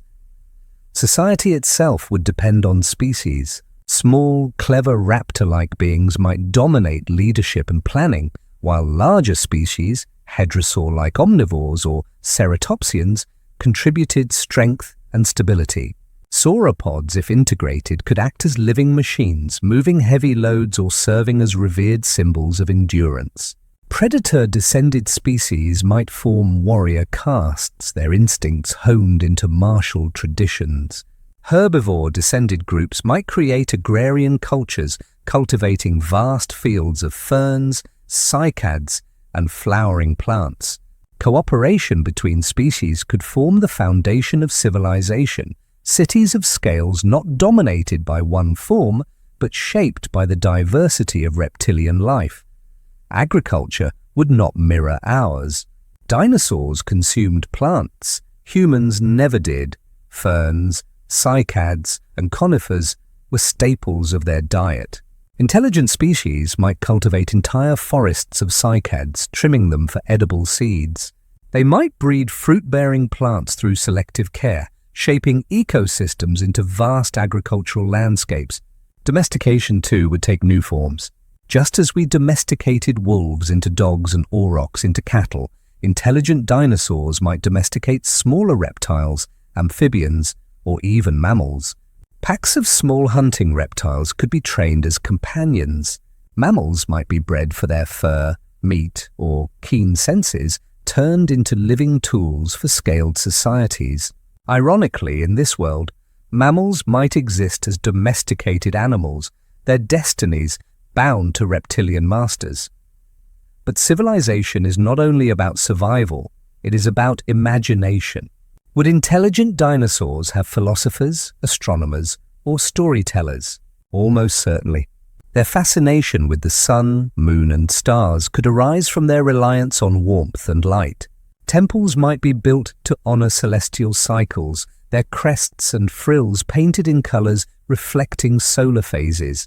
Stories would pass from generation to generation, not through writing at first, but through resonant song, entire histories sung beneath the night sky.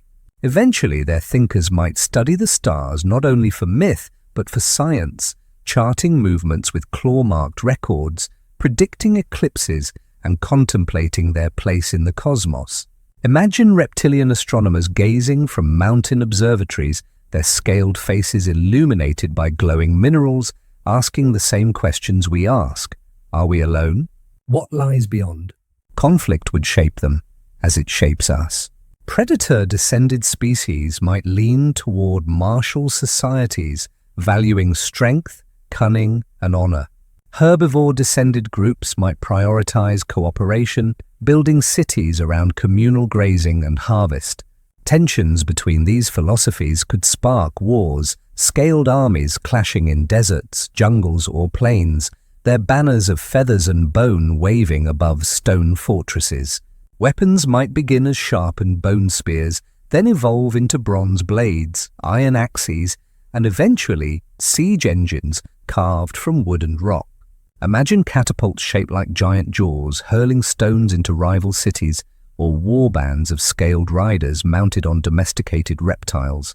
These conflicts would be brutal, but also catalysts for innovation, driving technology forward as civilizations sought advantage. Yet cooperation could also thrive. Trade between coastal and inland reptilian cities might flow through caravans of ceratopsians carrying goods, or fleets of rafts guided by feathered sailors. Precious stones, feathers, and rare plants could serve as currency. Markets might hum with sound, filled with calls and whistles, as scaled merchants exchange goods.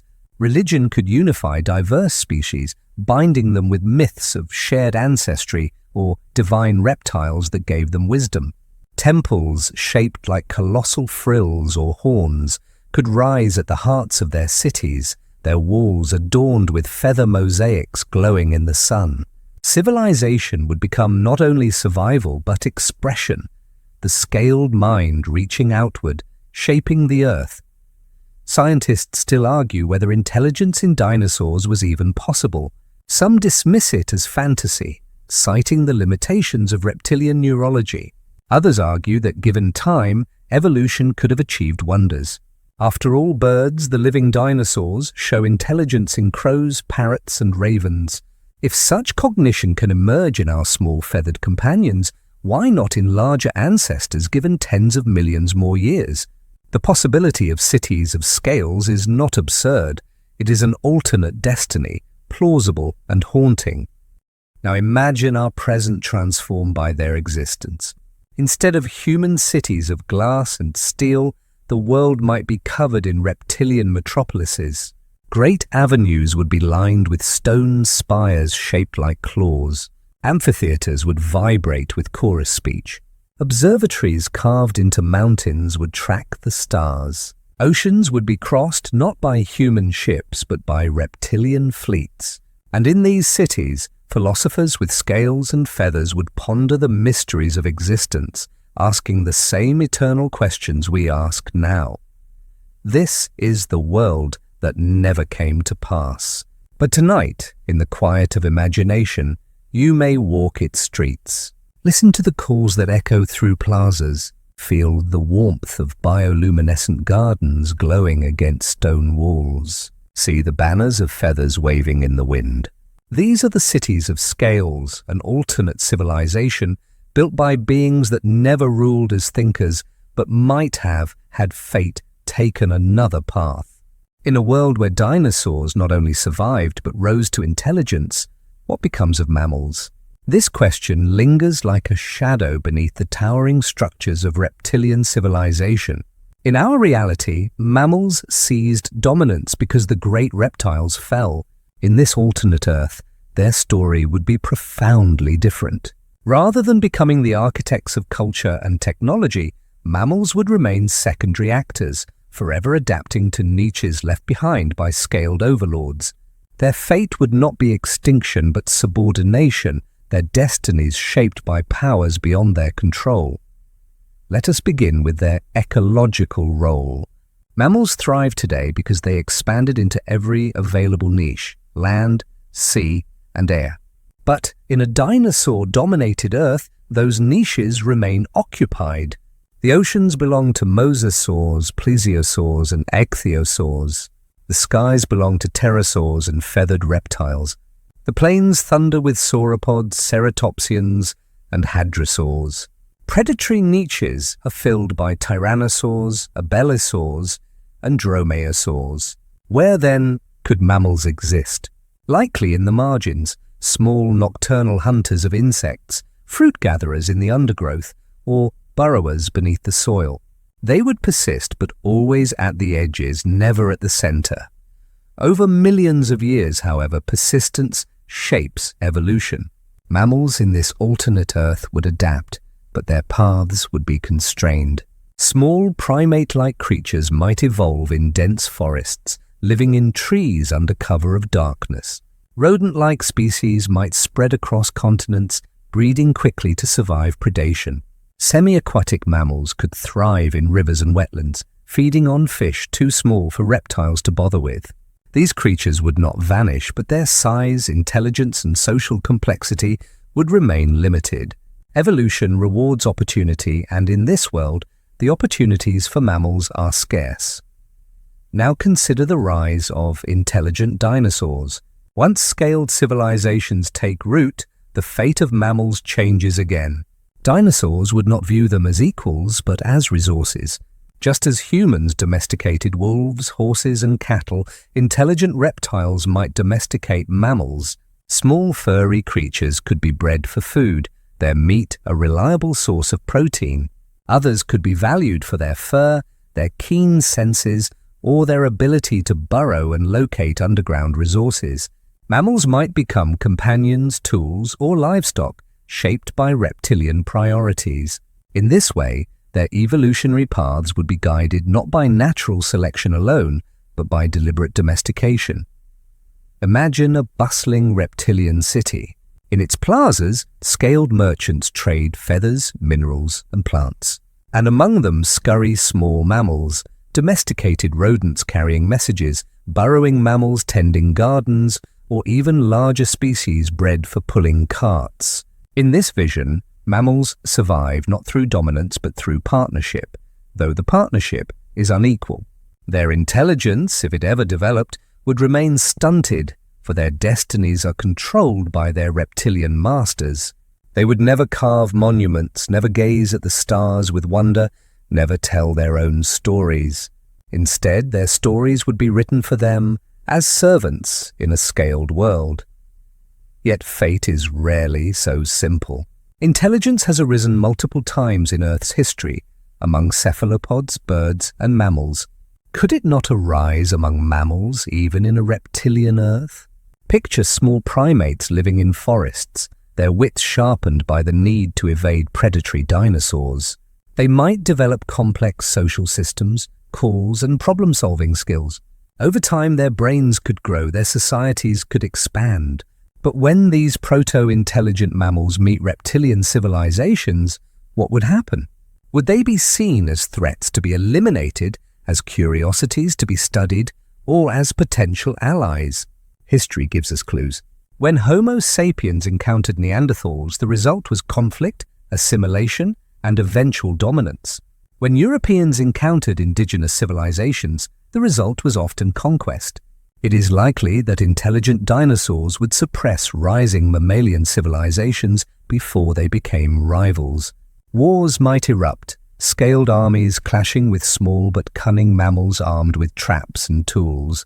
Yet the disparity in power would be immense. Reptilian cities, vast and organized, would crush scattered mammalian tribes. Domination would be swift and mammals would return to the shadows. Still, there is a possibility of coexistence. Just as humans formed symbiotic relationships with dogs, cats, and horses, intelligent reptiles might find value in mammalian cognition. Imagine a society where scaled rulers govern, but mammals serve as advisors, scouts, or record keepers. Their small size and dexterity could complement reptilian strength. Such cooperation might create multi-species civilizations, cities where scaled and furred beings work together. But the balance would be fragile and true equality unlikely. The fate of mammals, even in coexistence, would remain subordinate. Climate adds another dimension to this story. Dinosaurs thrived in warm climates, but mammals excelled in cold. If ice ages swept through this alternate Earth, mammals might gain temporary advantages in polar regions where reptiles struggled. In such times they could expand, creating isolated civilizations of their own. But as climates warmed again, reptiles would reclaim dominance, pushing mammals back to the margins. Their fate would be cyclical, rising briefly, then falling, never able to claim the Earth as their own. One cannot ignore the oceans. In our reality, whales and dolphins represent one of the most astonishing mammalian successes, developing intelligence and communication rivaling our own. But in a reptilian Earth, those opportunities vanish. The seas are already filled with mosasaurs and plesiosaurs. Mammals might cling to rivers and lakes, evolving into semi-aquatic, otter-like forms, but never achieving the grandeur of whales. The haunting songs of humpbacks, the playful intelligence of dolphins, all of these would be absent. The oceans would remain reptilian forever, and mammals would be relegated to the shallows. Philosophically, this alternate fate reveals the fragility of history. In our world, we assume that intelligence and dominance were inevitable outcomes for mammals, but they were not. They were the result of chance, of catastrophe, of one asteroid that reshaped everything. Without that event, mammals might never rise beyond the shadows. They might never gaze at the stars, never build civilizations, never ask the questions we ask now. Instead, their fate would be one of endurance, clever, adaptable, but never supreme. Scientists still debate whether mammals would eventually rise despite dinosaur dominance.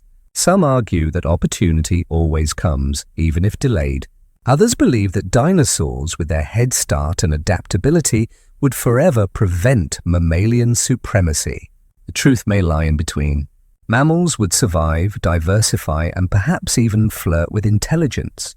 But their destiny would always be constrained by the giants above. Their fate would be to live in the margins, shaping ecosystems quietly, their brilliance hidden in shadows. And so, as we imagine this world, let us walk its forests. Hear the calls of dinosaurs echoing through the canopy. See the shadows of pterosaurs sweep across the ground. Beneath them, small mammals scurry, their eyes bright with cunning, their hearts quick with fear. They are survivors, not rulers. They live in burrows, in trees, in rivers, forever adapting, forever enduring. They are not us. They are what we might have been had fate chosen differently. Their story is one of resilience, but not of triumph. The fate of mammals in this alternate Earth is to remain forever in the shadows of scales. If intelligence among dinosaurs had bloomed and flourished, the march of technology on Earth would have followed a trajectory utterly unlike our own. The world would not be shaped by opposable thumbs and mammalian hands, but by claws, talons, beaks, and tails. Entirely new methods of invention, adaptation, and expression would have arisen, reflecting the anatomy, psychology, and environments of these scaled visionaries. To imagine dinosaurs and technology is to picture a civilization familiar in its ambition, yet alien in its execution, an Earth transformed by minds and bodies that never walked our history. Let us begin with the foundation of all technology, tools. In our world, the manipulation of stone, bone, and wood depended on the human hand, with its fine control and delicate grasp. Dinosaurs would not have had this exact advantage, but they had other assets. Raptors like Troodon possessed semi-flexible fingers with curved claws, capable of precise grasping.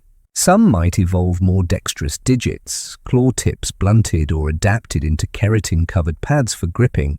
Tools in this world might first take the form of scratched sticks, sharpened stones, or bones wielded not with palms but hooked claws. Over time, these primitive implements would evolve into refined tools carved and shaped for clawed manipulation, with grooves, handles, or hooks built into their design. A hammer or chisel for a dinosaur would look nothing like ours, but it would achieve the same purpose. Fire presents an even greater challenge. Humans relied on it not only for warmth and light, but for cooking, metallurgy, and protection. Dinosaurs, with scaly or feathered bodies and often larger size, may not have required fire for survival in the same way. They might have discovered it later or replaced it with alternate technologies. Bioluminescent organisms could serve as lighting long before controlled flames. Heated stones basked under the sun might warm their homes. When they eventually mastered fire, they would likely approach it with reverence and caution, using it not as a constant companion, but as a tool reserved for transformation, smelting ores, forging weapons, or conducting rituals. Entire myths might surround fire, painting it as a dangerous but sacred force, wielded only by the wise or the powerful. Agriculture would take on new forms as well. Dinosaurs were intimately tied to the plants of their world. Cycads, ferns, conifers, and flowering plants spreading during the Cretaceous. Intelligent dinosaurs would almost certainly become farmers, cultivating forests of cycads for seeds, managing groves of fruiting plants, and perhaps even engineering wetlands for edible ferns. Unlike human rectangular fields, dinosaur agriculture might resemble sprawling gardens, circular in design, echoing the shapes of nests and territories.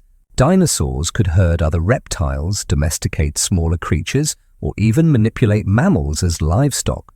Imagine reptilian shepherds guiding herds of small, mammal-like creatures bred for meat, fur, or specialized labor.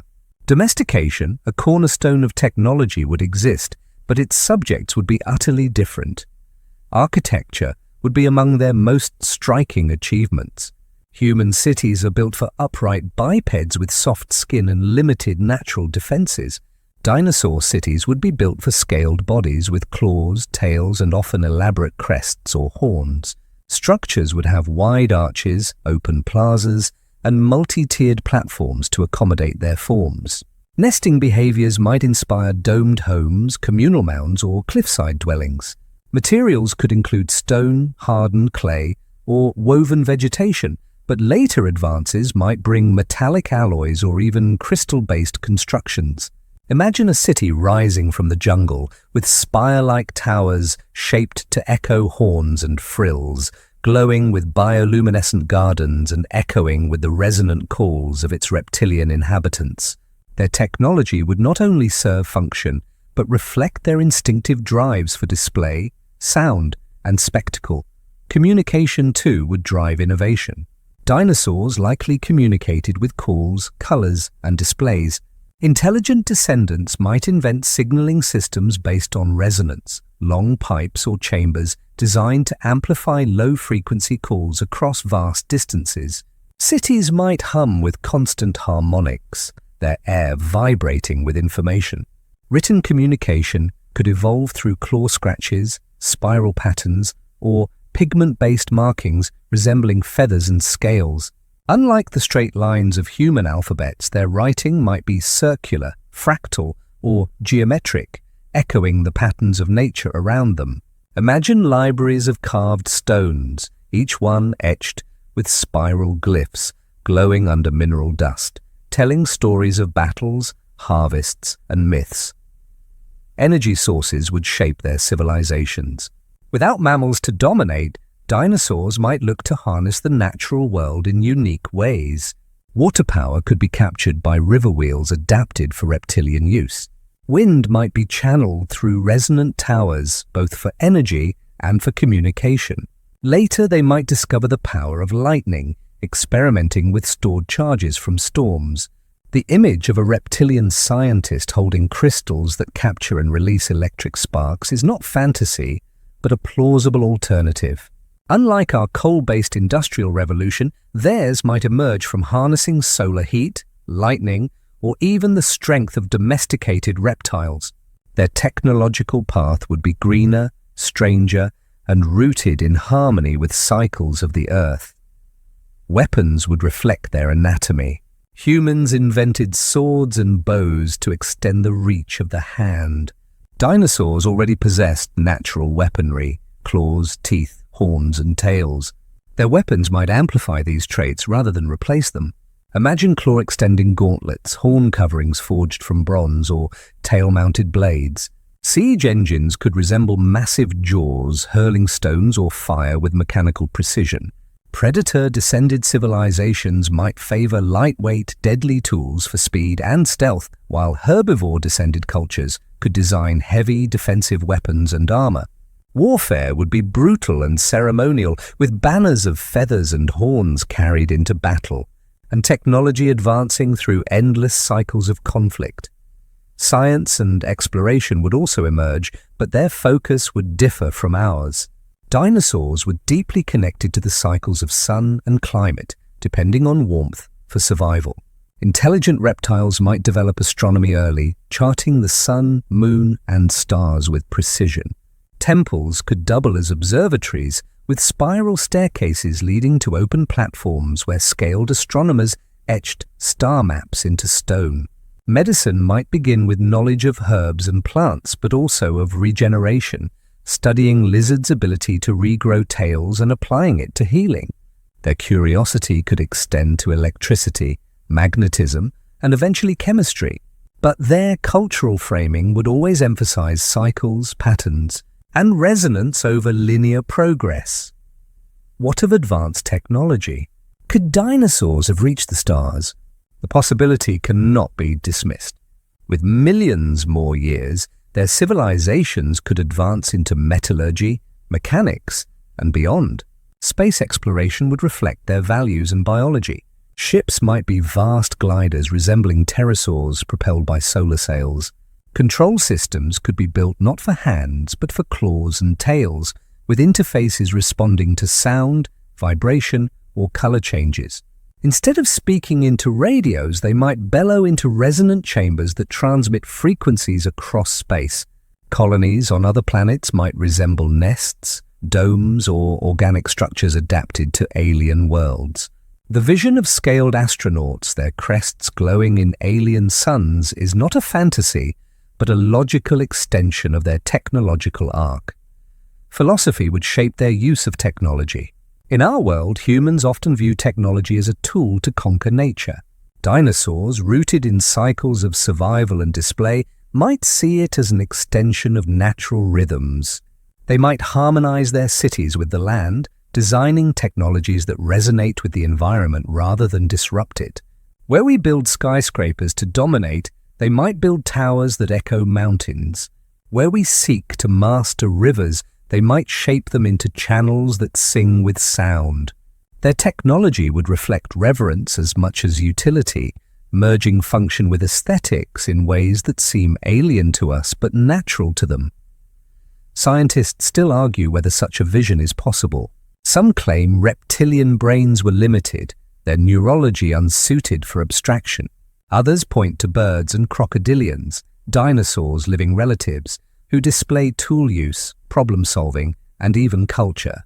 Crows bend wires into hooks. Parrots communicate with symbolic calls. Crocodiles use sticks as lures to catch birds. If such intelligence exists in their descendants, why not imagine it amplified in their ancestors given more time? Dinosaurs and technology are not a contradiction. They are a missed possibility, a path history almost took. So let us picture a final scene. The sun sets over a scaled metropolis. Towers of stone and feathered banners rise against the sky. Streets hum with resonant calls, carrying messages through air. In the heart of the city, a council of scaled philosophers debates the stars, their claws resting on carved crystals that glow within a fire. Around them, domesticated mammals scurry, carrying messages or tending gardens. Above, pterosaurs glide as living symbols of freedom. This is not our Earth, but it could have been. Dinosaurs and technology, a fusion of scale and science, of instinct and invention. A reminder that the world we know is only one of countless possibilities. Every vision of this alternate Earth reminds us of how fragile history truly is. One asteroid, 66 million years ago, drew a line through time, ending the reign of the dinosaurs and setting the stage for mammals to rise. But what if that line had never been drawn? What if Earth had continued under reptilian dominion, reshaped by scales, wings and tails, rather than fur, hands and voices? This would be the Earth we never knew. A planet familiar in its forests, seas and skies, yet utterly alien in the lives that inhabited it. Picture first the landscapes themselves. Today we see plains filled with grazing mammals, forests with birds in every branch, and oceans where whales and dolphins sing. In the Earth that never knew extinction, Every horizon would tell a different story. vast plains would thunder with herds of ceratopsians, their horns flashing in the sun. Swamps would churn with hadrosaurs, their resonant calls echoing like drums. Sauropods, the living towers, would move through forests, reshaping them with every step. In the skies, pterosaurs with wingspans greater than any aircraft would glide, their shadows sweeping over the land. And beneath the seas, mosasaurs and plesiosaurs would weave through waters as if whales had never been. The biosphere would be reptilian to its core, a symphony of scales that stretched across continents and epochs. Now imagine this world as it passes through ice ages, volcanic events, and shifting continents. Dinosaurs, so adaptable in their heyday, would continue to diversify. Feathered species might adapt colder climates, their down insulating them against frost. Coastal dinosaurs could evolve semi-aquatic forms, filling niches that otters and seals do today. Desert species might shrink in size, conserving water, their scales turning pale to reflect the sun. Even sauropods might adapt, evolving into more compact forms in harsher environments. The Earth we never knew would not be static. It would be a living, changing canvas painted in reptilian hues. The ecosystems would be balanced differently as well. In our world, mammals took roles of grazers, hunters, and scavengers, reshaping the environment. But in this alternate Earth, those roles remain filled by dinosaurs. Apex predators like tyrannosaurs and abelisaurs would keep herbivores in check. Omnivorous species would regulate smaller prey. Pterosaurs would suppress insect populations, diving for fish, while marine reptiles ensured that oceans did not tip into chaos. The delicate web of life would be held together not by mammals, but by reptiles who had already mastered those positions millions of years earlier. The Earth we never knew would be ordered around reptilian dominance, with every niche filled by them, and mammals forever relegated to the edges. Intelligence, of course, transforms this vision further. If even one lineage of dinosaurs had developed higher cognition, the entire planet would reflect it. Cities would rise along coasts, their designs echoing nests and cliffs. Trade routes would span continents carried not by horses but by domesticated reptiles. Spiritual centers would flourish shaped like horns, frills, or feathers, echoing their evolutionary heritage. Dinosaurs would carve myths not of mammalian gods or spirits, but of celestial reptiles whose crests blazed like suns and whose tails lashed storms into being. The Earth we never knew would not only look different, it would think differently, dream differently, and tell its own story of meaning. The environment itself would shape their worldviews. Humans arose in part from the need to manipulate tools, survive in fluctuating climates, and cooperate socially. Dinosaurs, with their varied forms, would bring other instincts into their civilizations. Predatory species might build cultures centered on cunning, strategy, and honor in combat. Herbivorous species might value community, cooperation, and resilience. Their philosophies would mirror their ancestries, and their politics would be shaped by the balance of predator and prey. The Earth we never knew would be a stage where biology and culture fused seamlessly, each reflecting the other. Technology would further redefine this alien Earth. As earlier imagined, dinosaurs might use crystals, bioluminescence or resonance as early tools. Their cities could hum with sound, glow with light, and thrum with energy drawn from natural cycles. They might pursue sciences not in our linear way, but in cyclical patterns, reflecting the rhythms of seasons, migrations, and cosmic cycles. Medicine might study regeneration, drawing from lizards' ability to regrow tails. Astronomy might become central, not only for navigation, but for spirituality. Their maps of the stars could shape their sense of destiny. Their myths tied not to constellations of mammals or hunters, but to giant reptiles whose celestial forms guided their lives. What then of mammals in this world? As we explored, they would persist in shadows, perhaps domesticated or symbiotic, perhaps quietly thriving in niches ignored by reptilian rulers. But they would never build civilizations on their own scale. Humanity would not exist. Our cultures, languages, and dreams would be absent.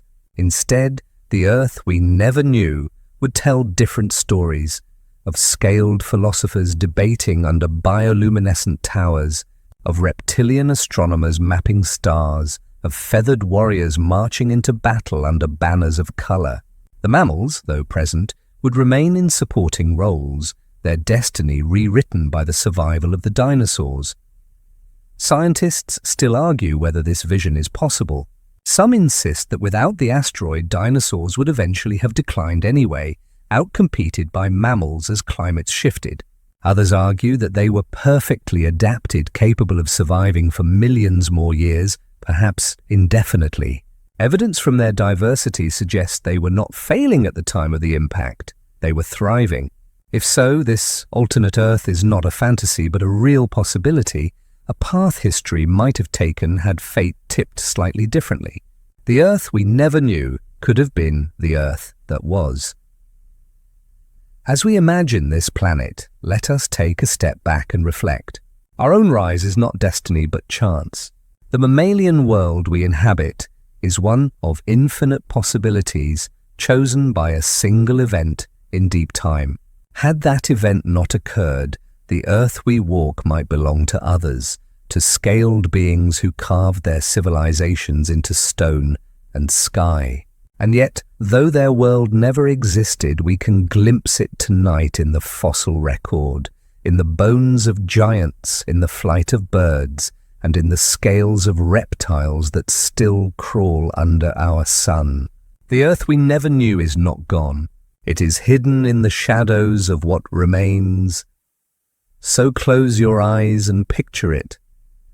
A world where every horizon echoes with the presence of dinosaurs, where the night skies hum with the calls of feathered philosophers, where oceans churn with reptilian leviathans and cities of scales glow under alien stars. It is an Earth as real as ours might have been, a reminder that history is fragile and possibility is infinite. This is the Earth we never knew, but that still whispers to us in dreams. Every ecosystem is defined not only by its landscapes and grazers, but by its hunters. Predators are the sharpened edge of evolution, shaping the behavior, defenses, and distribution of every other species.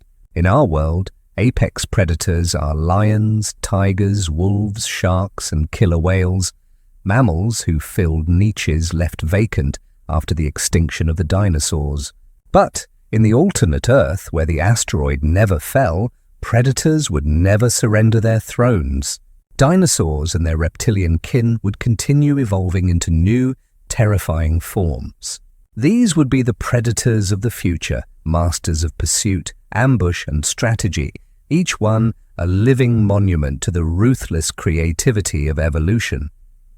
Let us begin with the lineage of the tyrannosaurs.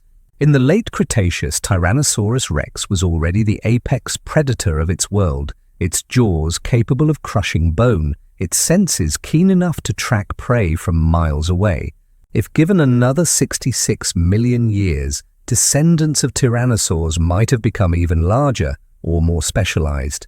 Imagine sleek, long-legged tyrannosaurs adapted for speed, chasing prey across open plains like reptilian cheetahs. Others might shrink slightly, evolving sharper claws and cooperative behaviors, hunting in coordinated packs. Their intelligence, already significant for reptiles, could increase, producing predators capable of strategy, deception, and ambush.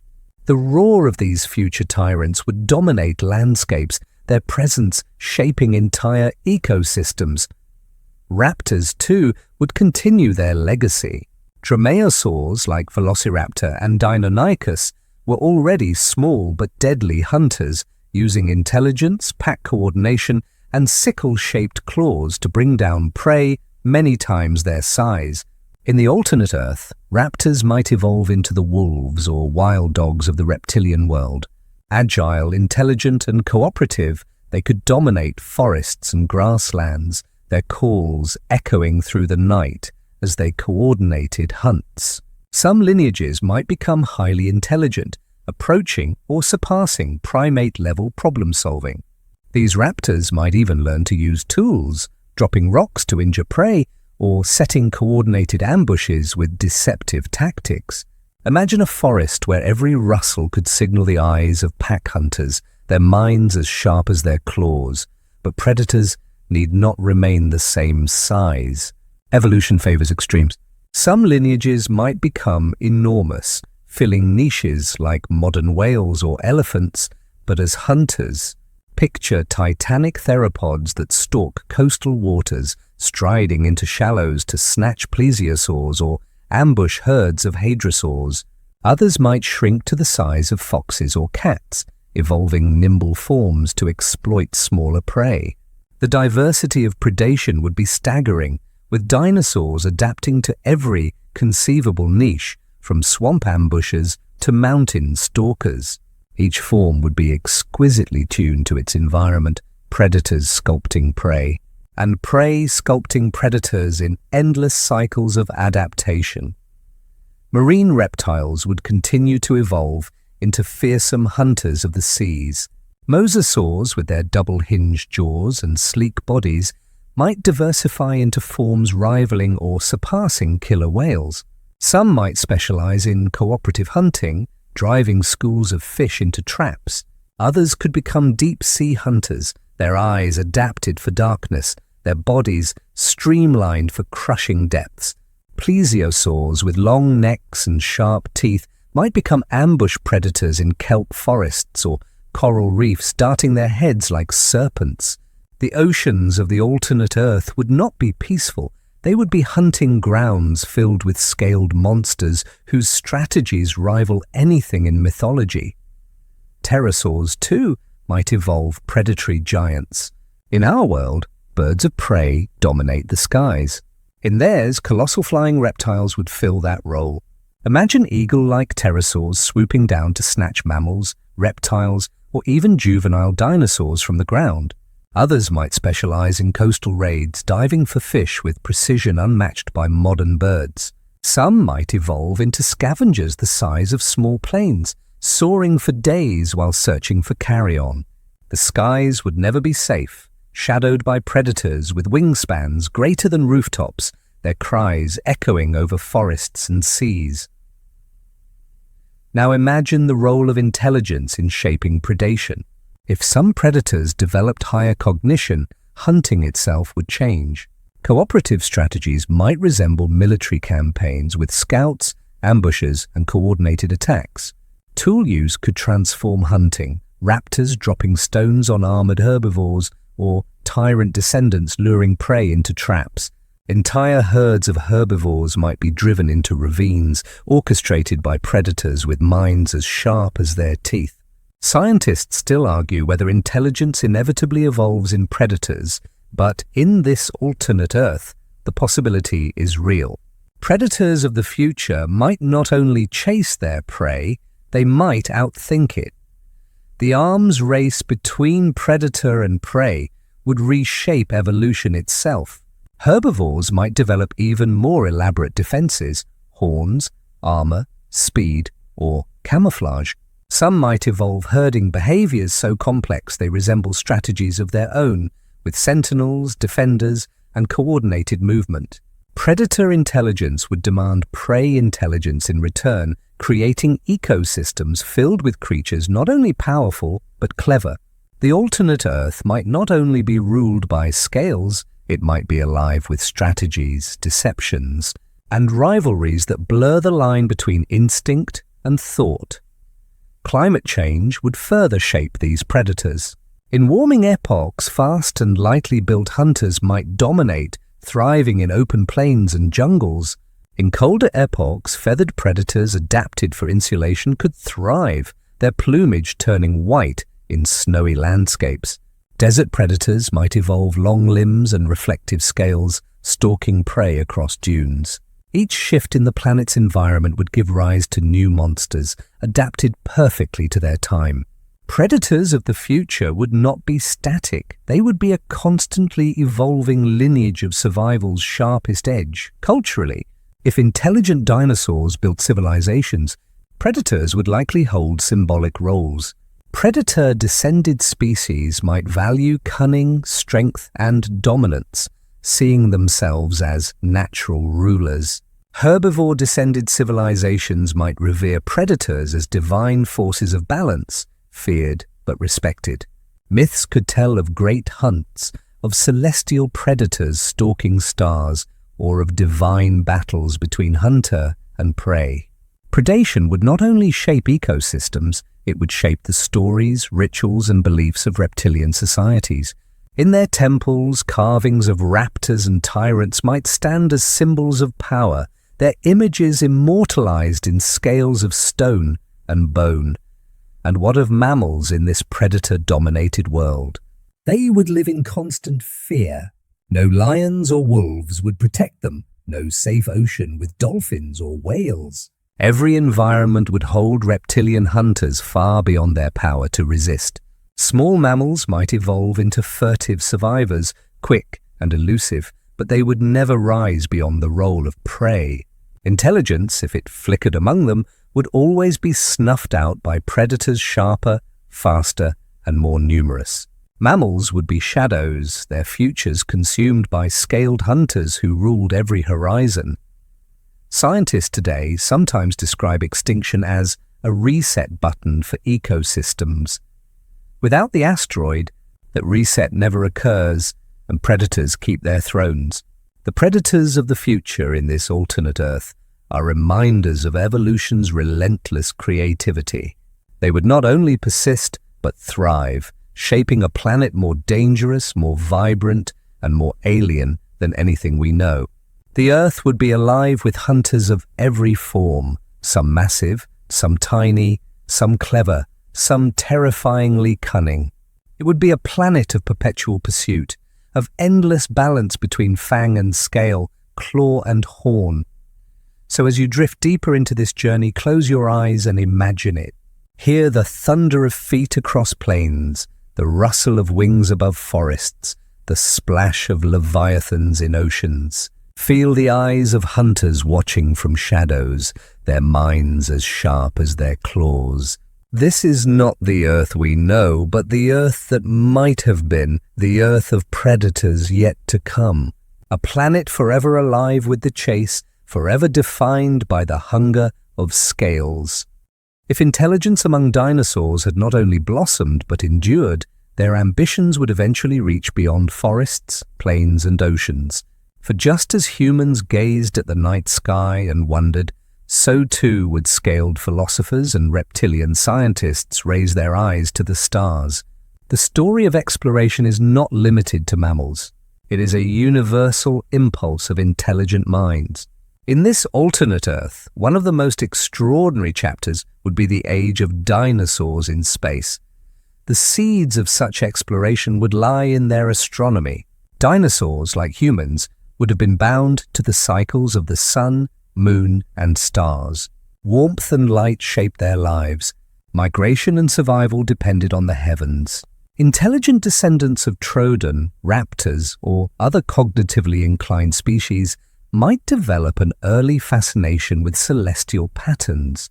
Just as hadrosaur crests resonated with sound, temples might resonate with starlight, built on high cliffs where scaled astronomers etched maps of constellations into stone. Their myths could describe the stars as great reptilian ancestors, watching from above, or as nests of fire where new worlds were born. From these myths, science would emerge, not in contradiction, but as a deeper reverence for cosmic order. Technology, as we have imagined, would follow alien paths suited to reptilian physiology. Their earliest observatories might not resemble our stone circles or telescopes, but vast resonant chambers amplifying the sound of celestial movements in symbolic rituals. Later, claw-carved lenses and crystals could magnify starlight, allowing scaled scientists to chart planetary motions with remarkable accuracy. With enough time, mathematics and mechanics would develop, giving them predictions of eclipses, seasons, and even planetary orbits. This would be the dawn of space science, not mammalian, but reptilian, with its own rhythms and metaphors. The leap from astronomy to spaceflight requires energy, ambition, and vision. In our world, fire, metallurgy, and chemistry provided the path to rockets. Dinosaurs might follow a different sequence. Lightning, perhaps, would be their first harnessed energy, captured in crystals or conductive metals. Later, their metallurgy might yield alloys strong enough to withstand great heat. Eventually, scaled inventors could experiment with propulsion, first through mechanical gliders echoing their pterosaur kin, then through combustion or chemical reactions. Their ships might resemble organic forms shaped like wings, horns, or frills, designed as much for symbolism as for utility. The first reptilian astronauts might ascend not in cylinders of steel, but in vessels adorned with feather mosaics and crests that glowed in sunlight. Space itself would challenge them as it challenged us. Breathing, warmth, and survival in the void would demand innovation. Reptilian physiology, depending on its evolutionary path, might confer advantages. If they were more efficient in conserving oxygen, their bodies might endure short flights better than ours. If their scales offered insulation, they might tolerate temperature extremes differently. Their suits would not mimic human fabrics, but might be plated, layered with feathers, or constructed from mineral composites. Imagine a reptilian astronaut standing on the moon, its eyes glowing beneath a visor shaped like a frill, its suit adorned with bioluminescent patterns echoing the stars above. What would drive them to space? For humans, it was exploration, competition, and survival. For dinosaurs, motives might blend instinct and philosophy. Predator-descended cultures might seek conquest, reaching for other worlds as new hunting grounds. Herbivore-descended societies might seek refuge, migration, or balance, treating planets as new pastures for survival. Spiritual traditions could frame space as the realm of ancestors, driving exploration as pilgrimage. Scientific curiosity would intertwine with reverence, turning each launch into a sacred act. In this way, their space programs would not merely be technological, they would be cultural, woven into the meaning of existence itself.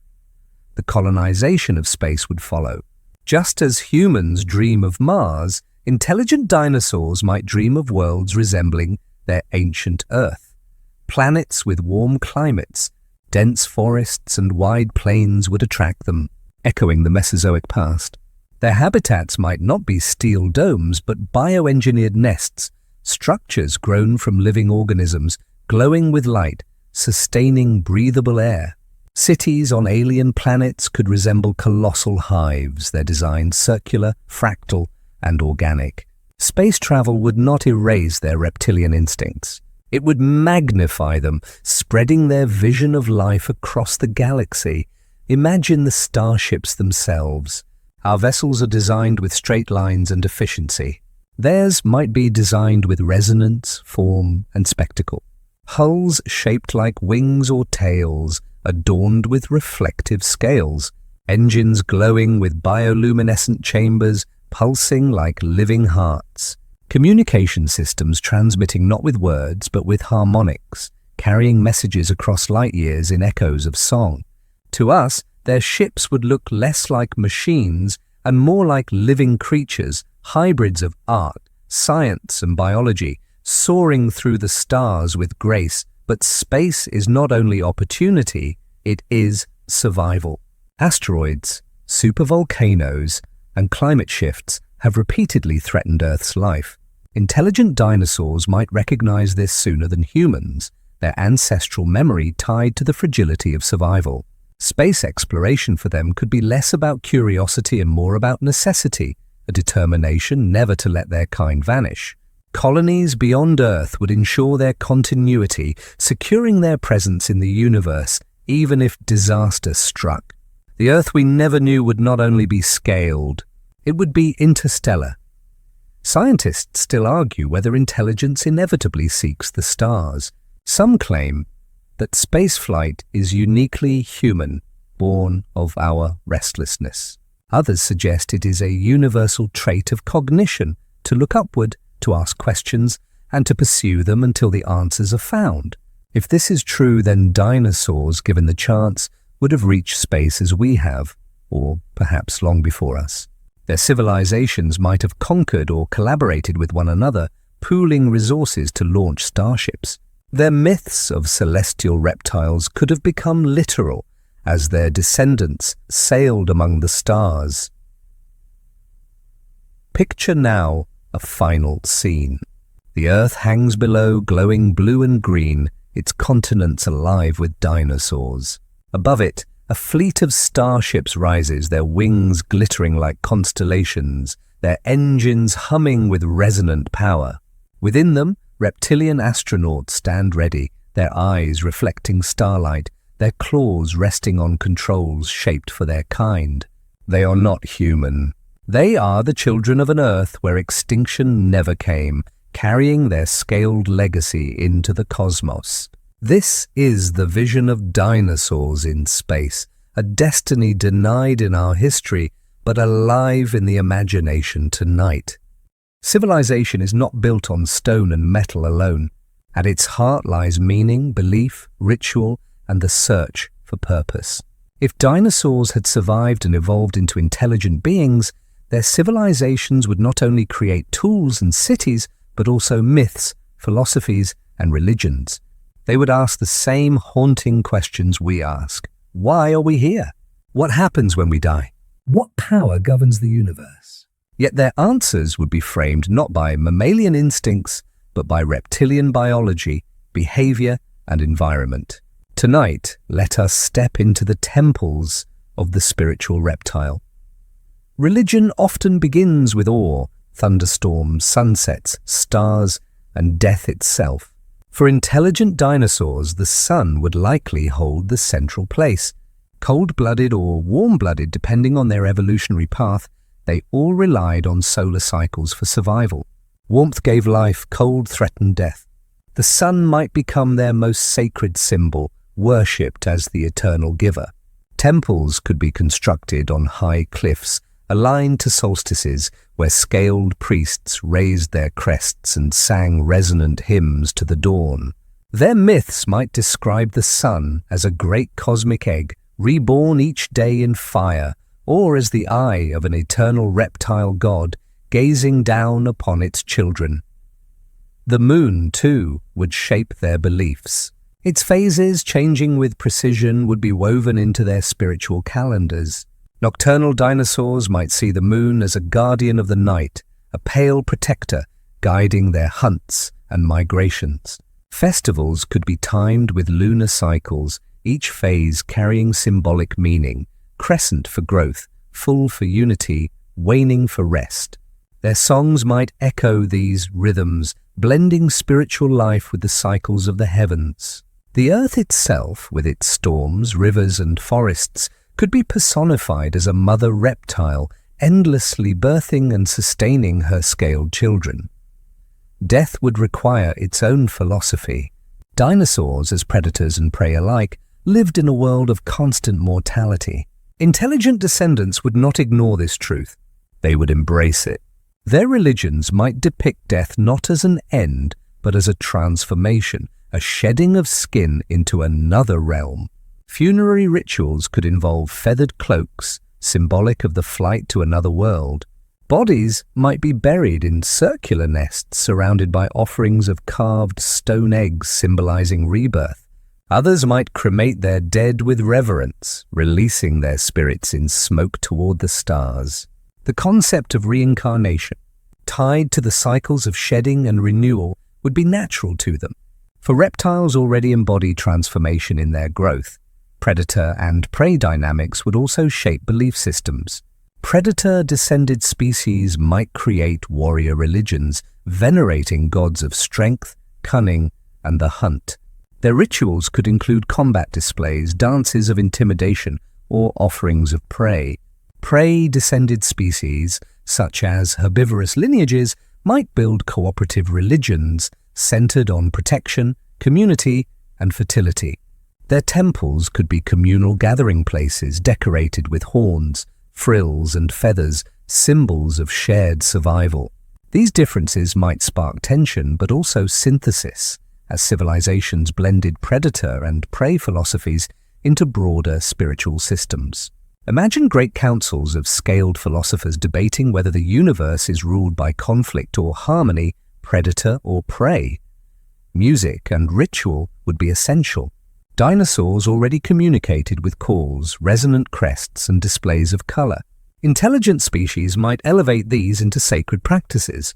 Rituals could involve choruses of deep bellows resonating through stone amphitheaters, accompanied by drumming tales against hollow logs. Feathers dyed in vibrant pigments might flare during dances, creating kaleidoscopes of color under firelight. Some species might cultivate bioluminescent plants or crystals, arranging them in sacred patterns that glowed during night ceremonies. Spiritual life would be multi-sensory, sound, color, and light merging into experiences designed to connect mortals with the divine. Philosophy would arise alongside religion. Just as humans asked whether existence has purpose, intelligent dinosaurs would ponder the meaning of cycles, death, rebirth, and survival. Scholars might argue whether the universe is eternal struggle or eternal balance. Some might adopt fatalism, seeing existence as predetermined by cosmic cycles. Others might argue for freedom of will, claiming that every choice shifts the scales of destiny. Their philosophies could be written in spirals, symbolizing infinite cycles, or in fractal patterns resembling branching trees, rivers, or feathers. Schools of thought might flourish in temples and academies, producing reptilian philosophers whose names echoed across centuries. Contact with the stars would only deepen their spirituality. As their civilizations advanced into astronomy, they would weave science and religion together rather than separate them. Celestial bodies could be seen as divine beings, each star a spirit, each constellation a mythic story. When they eventually reached space, their ships might double as temples, carrying sacred symbols into the void. Space exploration itself could be framed as pilgrimage, journeys to honor the ancestors in the heavens. Where humans often divide science and faith, dinosaurs might merge them, creating a worldview where technology is sacred and the cosmos itself is divine. Mammals, if present as companions or domesticated creatures, might appear in their myths as tricksters, helpers, or lesser spirits. Their cunning and adaptability would inspire stories of small but clever beings who outwit larger forces. Some mammalian traits, like nurturing young with milk, might seem miraculous to scaled societies, inspiring myths of magical creatures that sustain life in strange ways. Yet mammals would never be central. Their place in reptilian spirituality would remain peripheral, curiosities folded into the grander cosmic order.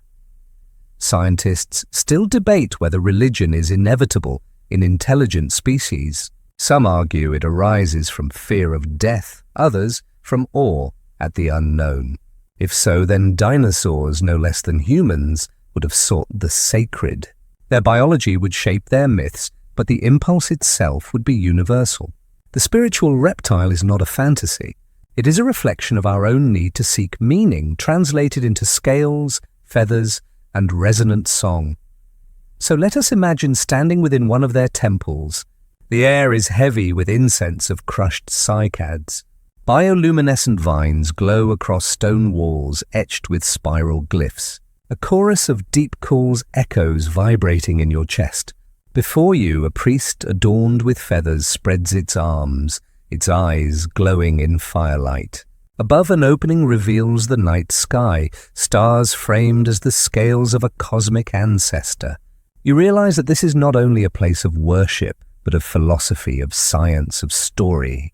Here, the spiritual reptile seeks the same truths we do, but through paths utterly its own.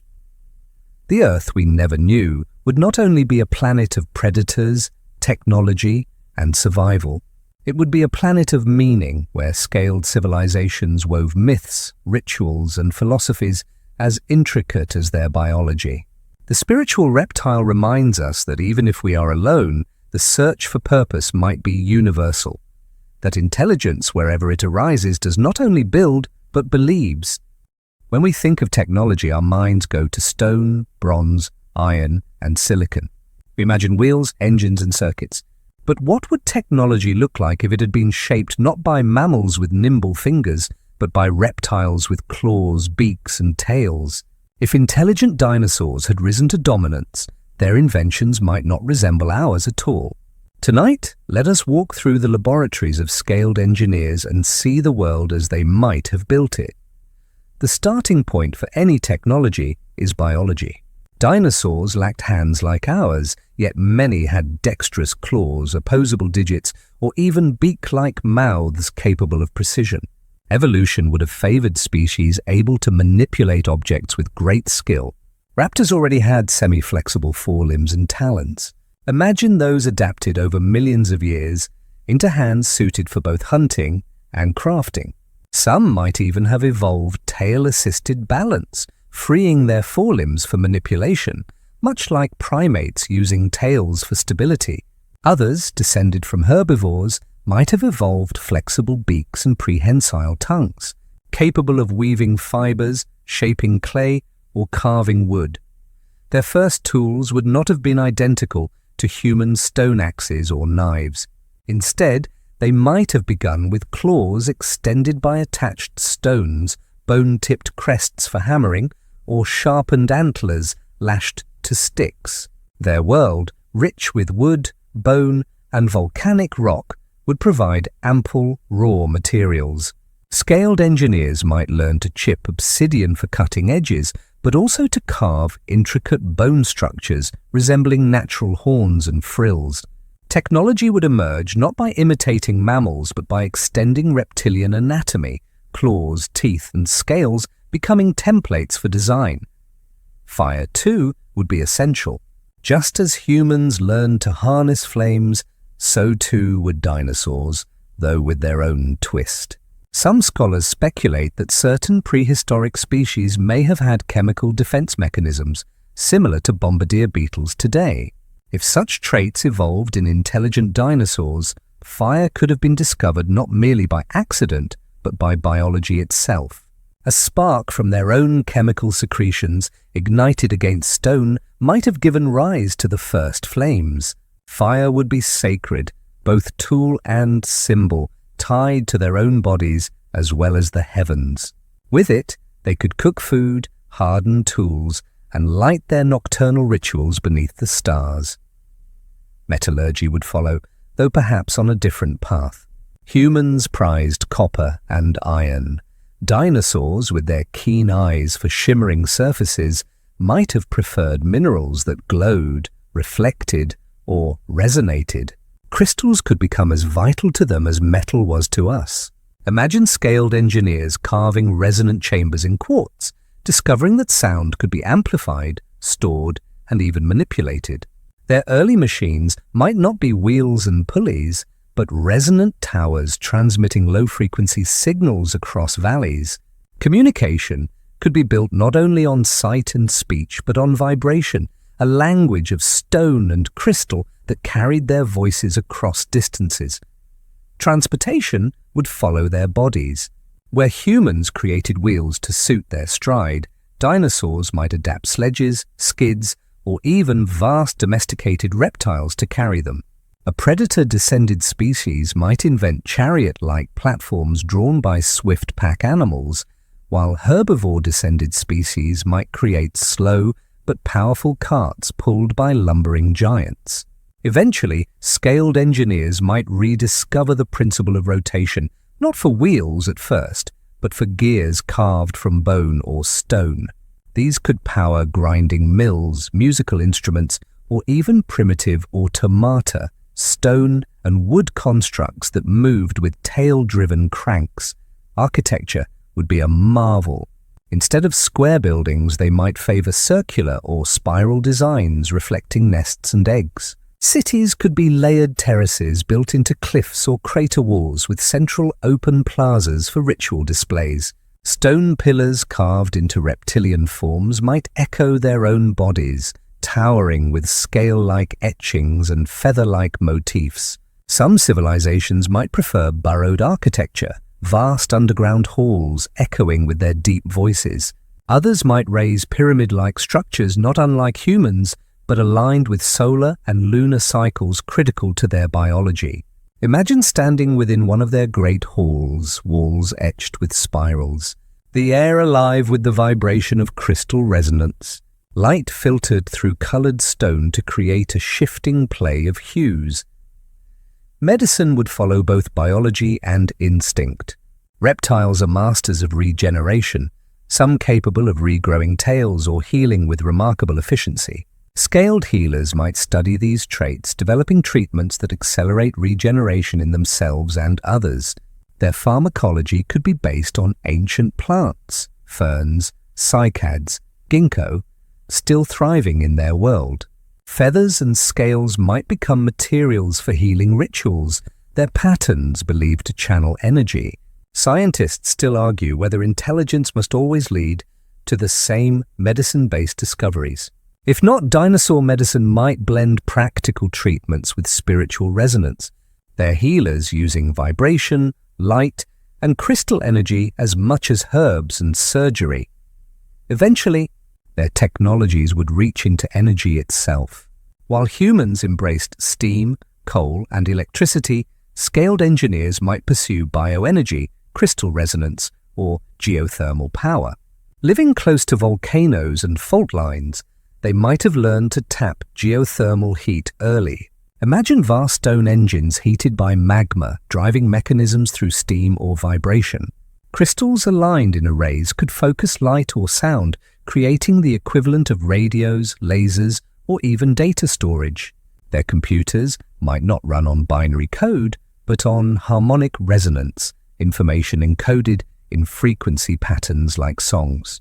Machines would not click, but hum, glowing softly with inner light as scaled scholars leaned in to feel their vibration. Spaceflight 2 would take its place in their story. When scaled civilizations looked to the stars, their vessels would mirror their architecture, spirals, eggs, and feather-like wings. Their craft might glide rather than roar, propelled by resonance or energy fields glowing with teal and orange light across the dark. Launch sites might double as temples, built into craters or volcanoes, where each launch was a sacred act as well as a scientific feat. The journey into the cosmos would be both experiment and pilgrimage, every starship carrying not only scientists but priests, every exploration framed as a spiritual continuation of their myths. Their weapons would differ as well. Humans built swords, bows, and guns. Dinosaurs might first weaponize sound, creating low-frequency resonance cannons capable of disorienting prey or enemies.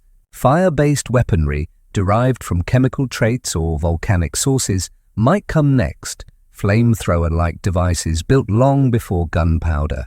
If metals became central, their weapons might resemble claws, talons, or horns designed to extend natural anatomy.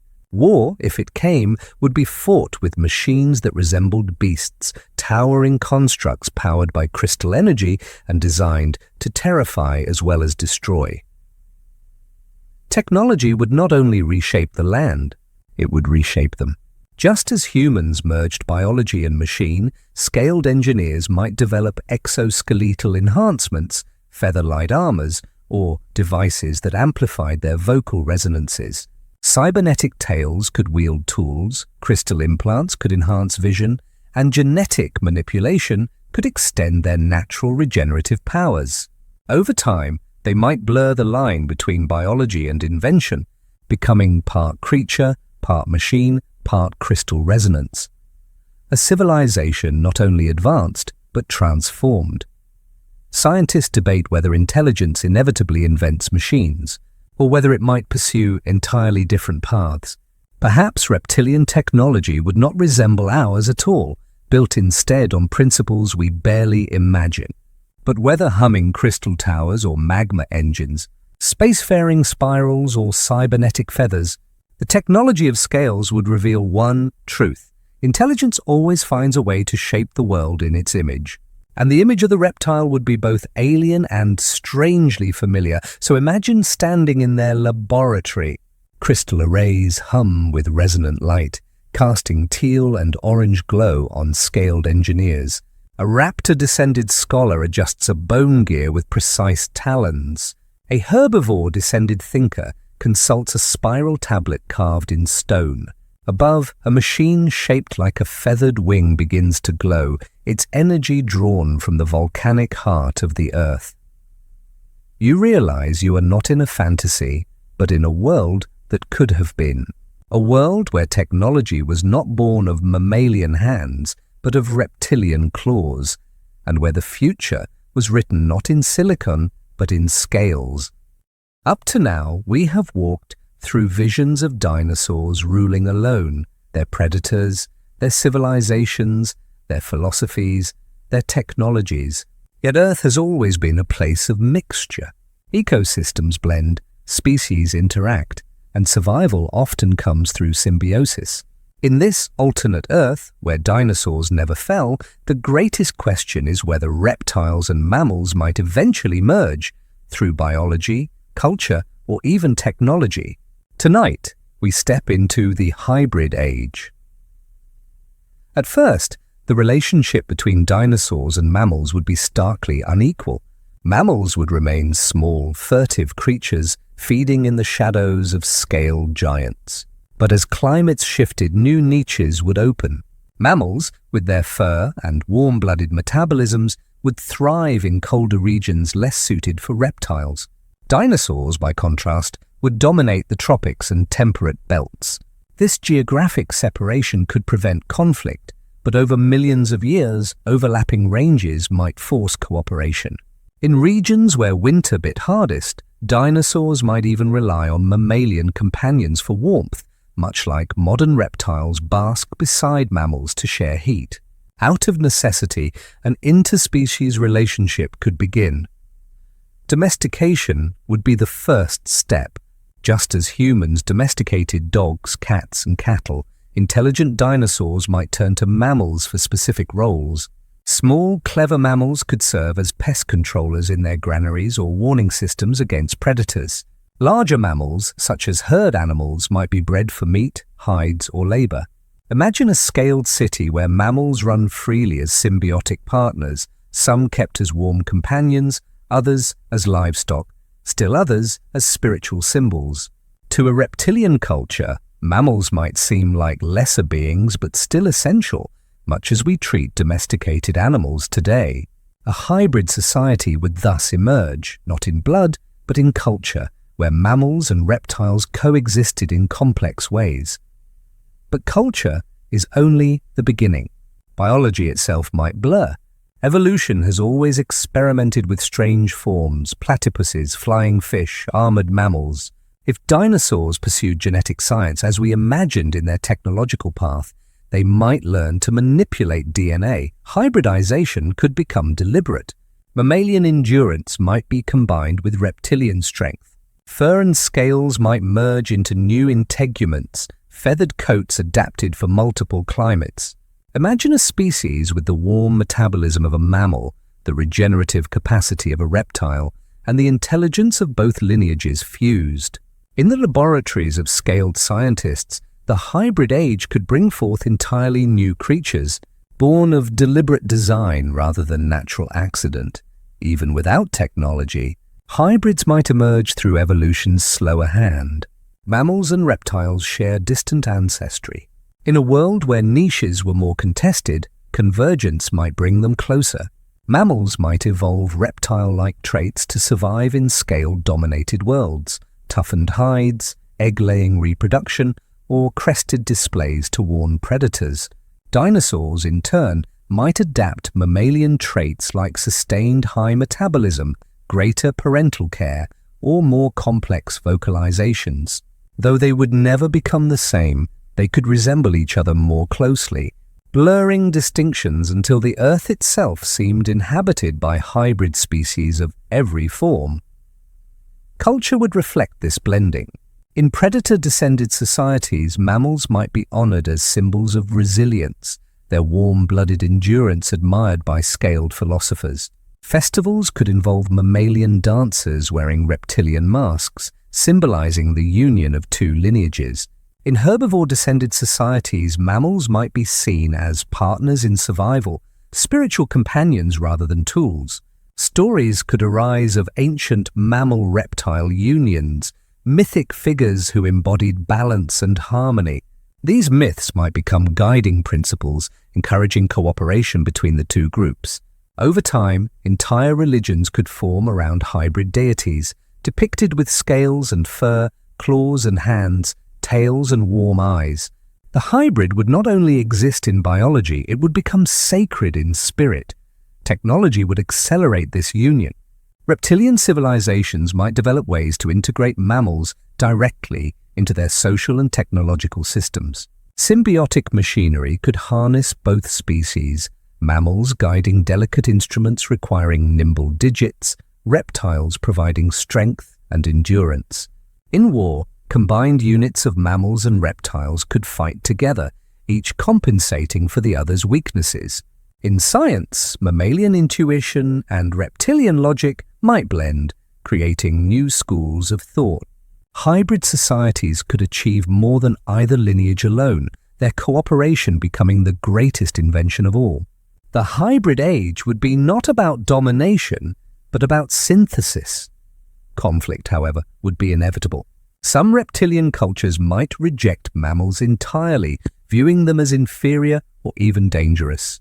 Predator-descended civilizations might exploit them without care, breeding mammals only as food or tools. Mammals themselves, growing more intelligent, might resist, seeking independence or equality. Wars of liberation could erupt, mammals rising against their scaled overlords. Imagine rebellions fought with cunning strategies, small mammals striking against vast reptilian cities. History could swing between domination and alliance until balance was finally achieved. Scientists still argue whether hybrid cooperation is inevitable or whether species always remain in conflict. Yet in this vision, Earth itself seems to push toward mixture, toward the blending of forms and cultures. Philosophy would grapple with this new reality.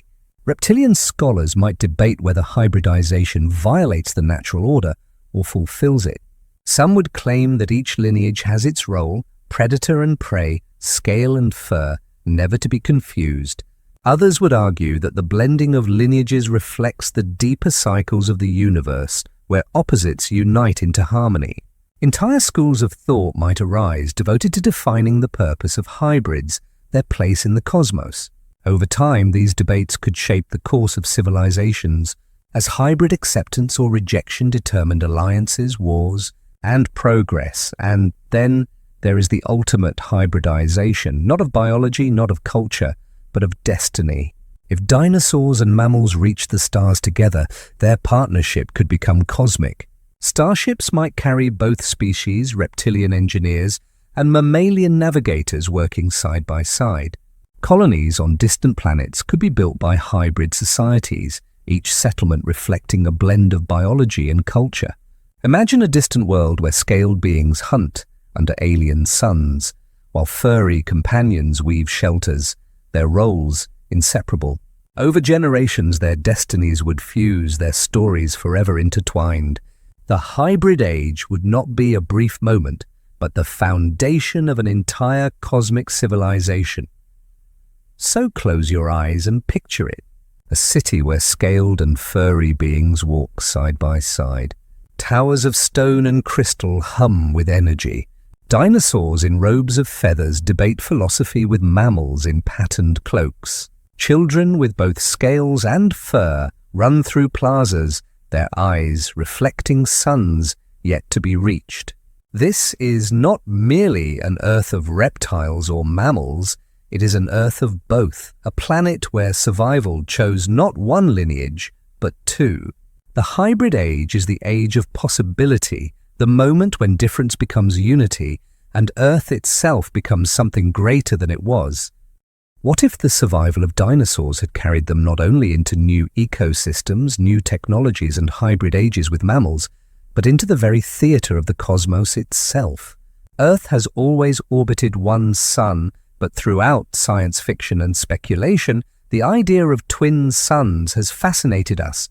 A sky where two stars rise and fall, casting double shadows across the land.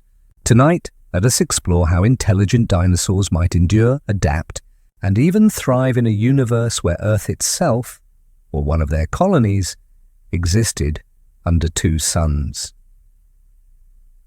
First, we must imagine the environment.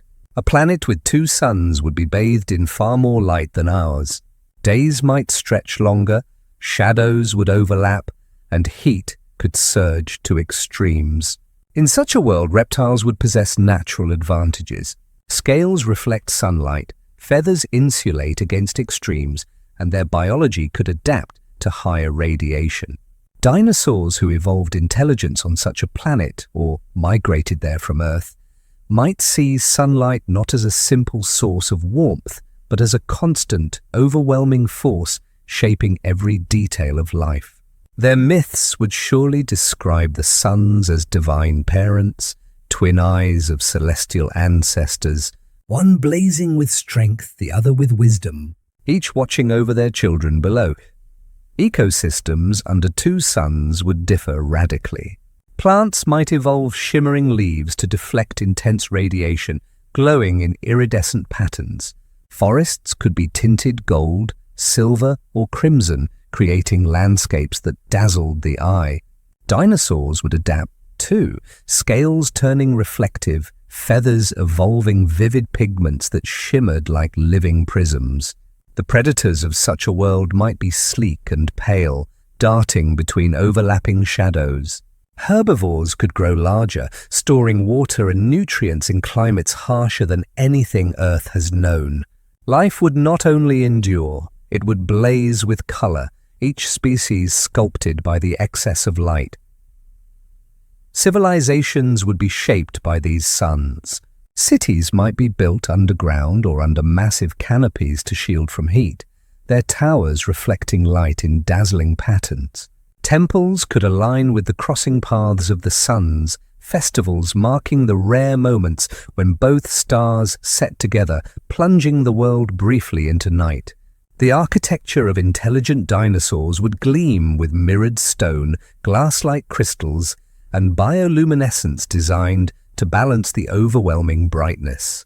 Their calendars would be complex, tied to the dance of two suns, each cycle a sacred marker of time. Imagine the rituals entire societies gathering at dawn, raising their frilled crests and feathered cloaks as two golden orbs rose side by side, bathing them in firelight. Technology would evolve to harness the suns themselves.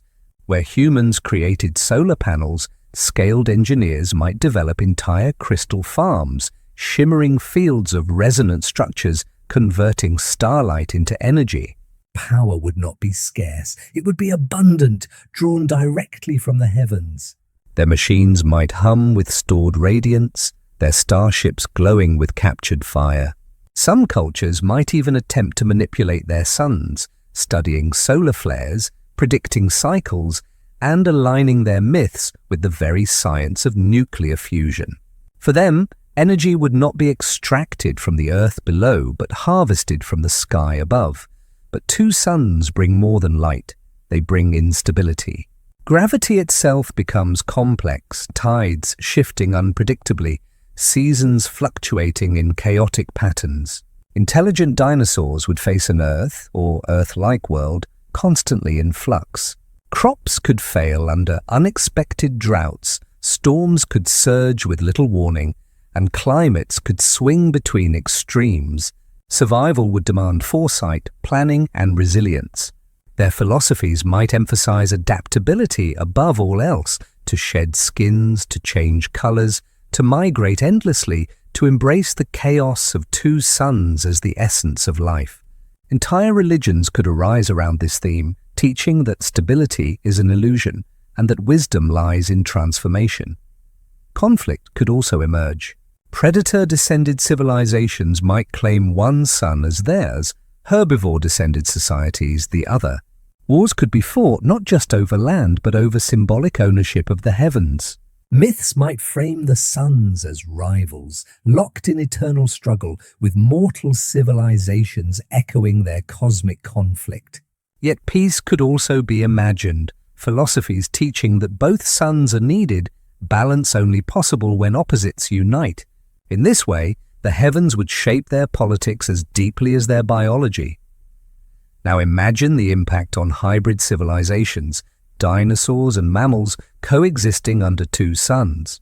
Mammals, more sensitive to heat, might struggle, finding refuge in caves or night-dwelling niches.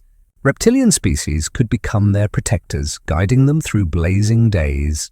In return, mammals might master the brief nights, their eyes adapted for darkness, their skills balancing what reptiles lacked. The hybrid society under two suns would embody duality itself, fur and scales night and day, one sun and the other. Their myths would not merely describe the heavens, they would embody them, living symbols of coexistence in a world defined by dual forces. Scientists still debate whether planets under binary stars could truly support life. Some argue their orbits would be unstable, others claim certain configurations could allow long-term habitability. But whether real or speculative, the image of twin suns stirs our imagination. For intelligent dinosaurs, such a world would not be alien, it would be destiny, a natural extension of their resilience and adaptability.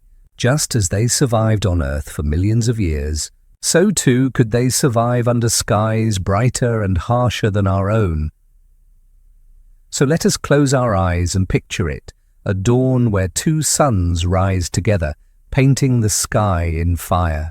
Feathered philosophers gather in plazas, scales gleaming like mirrors, eyes glowing as they chant hymns to twin gods of light. Children play in double shadows, their laughter echoing through golden forests. Far above, starships soar, their wings shimmering with captured radiance, bound for other worlds.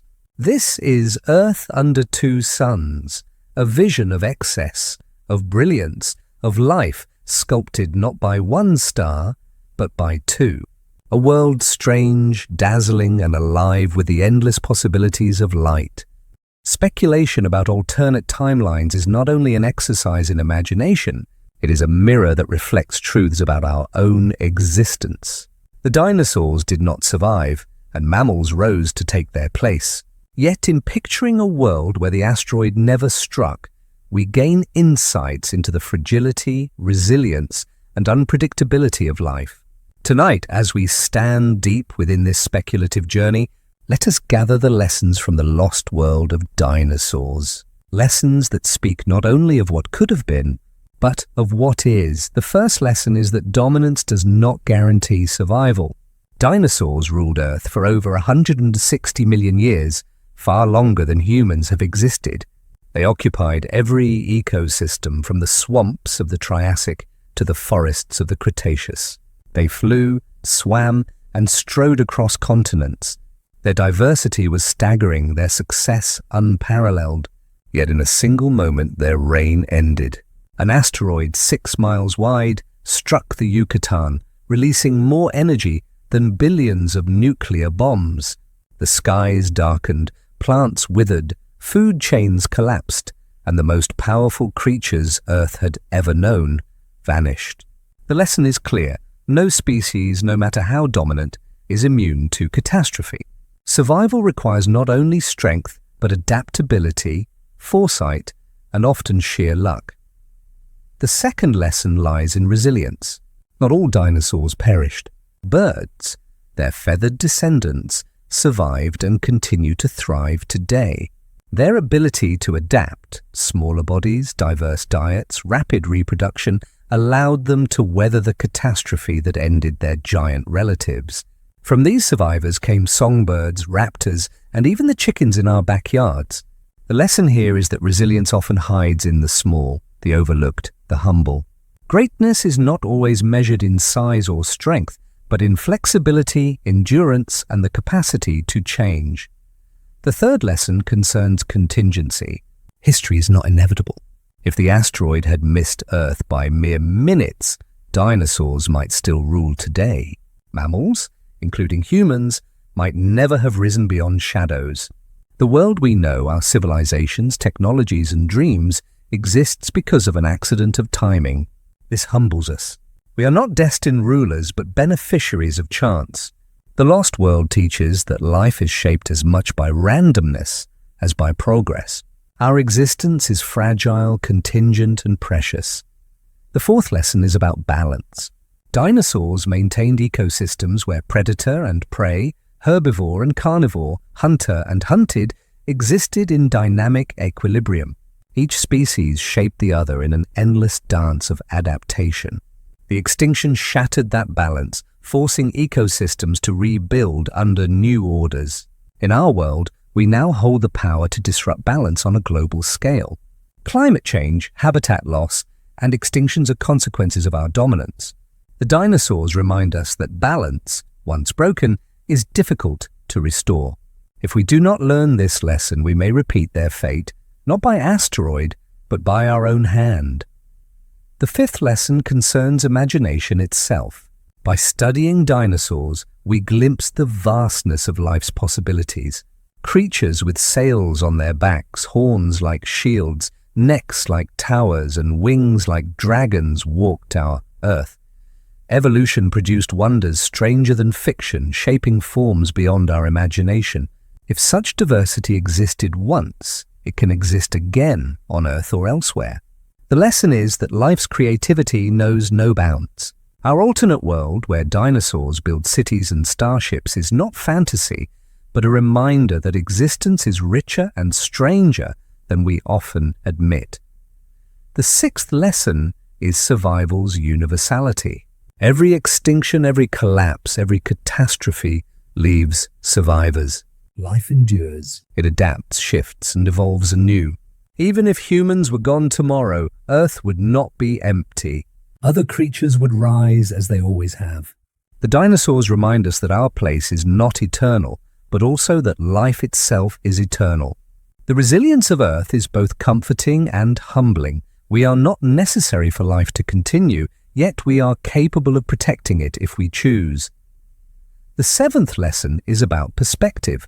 Dinosaurs make us feel small, and rightly so. They remind us that Earth has existed long before us and will endure long after. Our species is a blink compared to their reign, yet this does not diminish us. It grounds us. It teaches us to see our moment in the larger flow of time, to understand that we are part of something vast. To study their bones is to hold in our hands both the fragility and endurance of life, a paradox that deepens our sense of belonging. The eighth lesson is hope. If dinosaurs could rise, diversify, and dominate for millions of years, then life itself is endlessly capable of reinvention. Our challenges, climate shifts, disease, extinction, are daunting but not final. The Earth has faced worse, and life has always returned. In the story of dinosaurs, we find not only tragedy, but renewal. Their loss gave rise to us. Our stewardship, if wise, may give rise to others. The lost world teaches that endings are beginnings in disguise. Scientists still debate many details, whether dinosaurs were already in decline before the asteroid, whether mammals would eventually have overtaken them anyway, whether intelligence might have evolved among them. These debates remind us that history is complex, never reducible to simple inevitability. The lost world is a tapestry of possibilities, some realized, some forever imagined. And in studying it, we learn to see our own world not as fixed, but as open, fluid, and alive with potential. So as you drift deeper into tonight's journey, reflect on these lessons. Picture the towering giants that once ruled, the feathered ancestors that survived, the mammals that rose from shadows, and the humans who now walk a fragile Earth. The dinosaurs whisper across time, "Strength is not enough." Balance is essential. Imagination is infinite. And survival is always possible. Their lost world is not only a story of extinction, it is a mirror of our own. In their fate, we glimpse our choices. In their legacy, we glimpse our hope. Throughout this journey, we have imagined Earth reshaped by the survival of dinosaurs. But what if such a world does not merely exist in speculation, but in parallel, another version of reality unfolding alongside ours? The idea of parallel worlds has long haunted both science and philosophy. From quantum mechanics to myth, many traditions whisper that other Earths might exist, each shaped by different choices, different accidents, different cosmic rolls of the dice. Tonight, let us wander into one such vision, a parallel Earth where dinosaurs never perished and humanity never arose. The first layer of this vision is scientific. Modern physics suggests that the universe may not be singular but one of many, each with its own history. If so, then every possibility, every fork in the road may be realized somewhere. One universe where the asteroid struck, another where it missed. Another where it split into fragments, altering outcomes in strange ways. In one of these, dinosaurs continued to reign, evolving intelligence, building civilizations, and gazing at their own skies. This is not fantasy, but a hypothesis. The multiverse is a cosmic canvas of infinite outcomes, each as real as the one we know. Imagine standing on the surface of that parallel Earth. The continents might resemble ours, shaped by tectonics and oceans, yet the life upon them would be alien. Vast reptilian cities rise along coastlines, their towers spiraled like shells, their plazas filled with feathered citizens. Skies echo with the wings of pterosaurs, while oceans churn with leviathans of scale. Mammals scurry in shadows, peripheral beings. There is no Rome, no pyramids, no Great Wall, only reptilian equivalents, scaled monuments carved from stone and crystal, glowing with bioluminescence. Their civilizations span continents, their starships rise to the skies, their myths and philosophies define their destiny. It is Earth, but not ours. It is the parallel Earth. Now picture contact between worlds. If parallel realities truly exist, could they ever intersect? Some scientists speculate about wormholes, quantum fluctuations, or higher dimensions where boundaries blur. In myth, these are described as portals, dream bridges, or spiritual crossings. If intelligent dinosaurs reach such knowledge, they might attempt to cross between universes, seeking other versions of Earth. Perhaps in their world, they imagine us as myth, soft-skinned mammals who might have risen had fate chosen differently. And perhaps, in dreams, they glimpse us just as we glimpse them now, each haunting the other as possibility. The parallel Earth becomes not only another world, but a mirror reflecting the fragility of our own. Culturally, the existence of a parallel Earth would reshape their myths and philosophies. Their thinkers might argue, if another Earth exists, is it destiny, chance, or design? Are we one of many experiments or one of many necessary expressions of life? Their religions might describe the parallel Earth as a spiritual realm, inhabited by alternate selves, scaled and feathered doubles who live other lives. Philosophers might debate whether these other selves are real or imagined, whether they matter or whether they are illusions. Yet, curiosity would drive them forward, for intelligent beings always reach for the unseen. Parallel Earths also sharpen the question of meaning. If there are infinite versions of existence, does our life matter less or more? Dinosaurs on that world might argue both ways. Some would say that each reality is insignificant, a drop in an infinite ocean. Others would say that each version matters uniquely, for no two are ever the same. Scientists still argue the same today. Does the possibility of infinite worlds diminish us? Or does it reveal the immensity of existence, making our single world all the more precious? The parallel Earth is not only a vision of dinosaurs, but a meditation on meaning itself. The most haunting possibility is contact, not through machines, but through imagination. We on our Earth dream of theirs. They on their Earth may dream of ours. Perhaps in their sleep, they picture mammals rising, building cities, sending starships into space.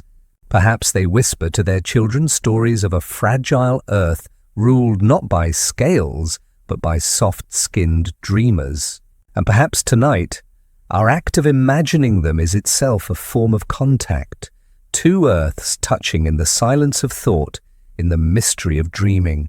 The parallel Earth exists not only in physics, but in imagination, a realm where all that could be lingers as possibility. So let us pause and reflect. Somewhere, in the vast multiverse, there may indeed be an Earth where dinosaurs walk as rulers, their civilizations stretching across stars. If so, then our story is not unique, but one among many. Yet that does not diminish it. It deepens it. It reminds us that our Earth is precious, fragile, and miraculous, no less for being one of many. The parallel Earth is not a threat. It is a companion, whispering across dimensions that life is infinite, diverse, and always surprising. Close your eyes now and imagine the crossing of worlds. Two Earths, side by side, separated by the thinnest veil of possibility. One where humans drift to sleep, whispering stories of dinosaurs. One where dinosaurs drift to sleep, whispering stories of humans.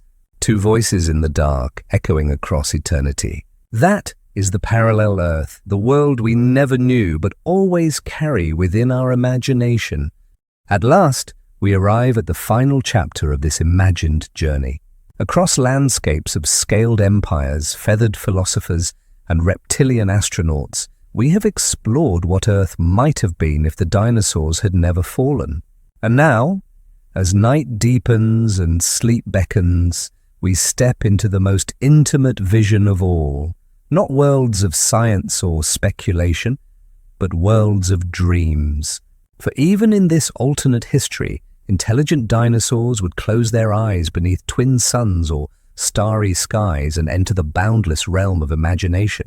Tonight we drift with them, dreaming with the dinosaurs. What might a reptilian dream look like? Perhaps it begins with memory, as dreams often do. A predator dreams of the hunt, its claws slicing the air, its roar echoing across plains. A herbivore dreams of the herd, the sound of 1,000 footsteps rumbling like thunder, the warmth of bodies pressed together for safety. In intelligent descendants, these memories might become stories, legends whispered at dawn, myths of the dream world where ancestors and spirits walk. Their philosophers might argue whether dreams are fragments of the soul, visions of parallel Earths, or glimpses of futures yet to come. In every scaled society, dreams would matter, shaping meaning as surely as myths or science. Dreams might also weave together their spiritual and scientific lives. A feathered astronomer gazing at the stars by day might dream of flying among them by night, her wings stretching across galaxies. A reptilian healer tending the wounded with herbs and crystal resonance might dream of a world where pain never exists. A scaled child curled in a nest might dream of glowing creatures swimming in oceans beneath alien suns. Each dream would feed their creativity, their religions, their art. Just as humans find inspiration in night visions, dinosaurs too would blur the line between sleep and waking, turning dreams into inventions, rituals, and philosophies. The bond between dreams and survival would be strong. In harsh environments, dreams might teach lessons, warnings of predators, signs of storms, guidance for migrations. Spiritual leaders could interpret dreams as maps to safety, their visions directing the movements of entire herds or cities. Some cultures might elevate dreams into sacred lore, believing that the dream world holds truths hidden from the waking world. Others might see dreams as the realm of ancestors, where ancient tyrants and gentle sauropods still wander, guiding the living with wisdom. In every corner of their civilizations, dreams would bridge the gap between past and future, mortality and eternity. Art would flourish under the influence of dreaming. Scaled painters could decorate temples with luminous murals of dream creatures, hybrids of bird, reptile, and mammal, glowing in surreal landscapes. Sculptors might carve dream spirits into stone, their forms spiraled, feathered, and scaled in impossible combinations. Musicians could compose symphonies inspired by nocturnal visions, resonant choruses echoing the rhythms of dream flight and dream chase. In such a world, dreams would not be dismissed as illusions.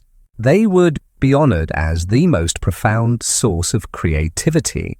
Their civilizations would be built as much on imagination as on stone. And what of the final dream, the dream of death?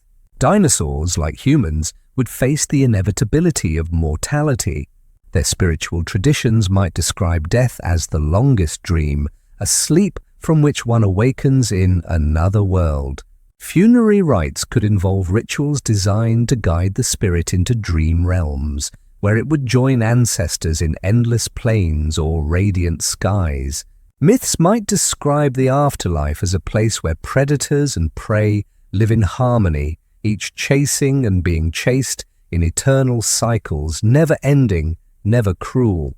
In this vision, death would not be feared but embraced as the final transformation, the great dream that binds all life. Dreams could also bring dinosaurs and humans together, if not in reality, then in imagination. For tonight, as we dream of them, perhaps they dream of us. Perhaps in their parallel Earth, feathered philosophers close their eyes and imagine mammals walking upright, building cities, telling stories of scaled empires. Perhaps they too wonder, in their dream worlds, what if? In this way, our dreams and theirs touch, bridging universes with whispers of possibility. Dreaming becomes not only personal but cosmic, a reminder that imagination is the true thread binding all life.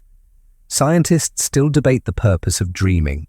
Is it memory consolidation, emotional processing, or random neural activity? The truth remains elusive, but whether in mammals or reptiles, whether in our world or theirs, the fact remains. Dreaming is universal, a shared mystery of minds. If dinosaurs had survived and become thinkers, they too would close their eyes each night and drift into infinite possibility.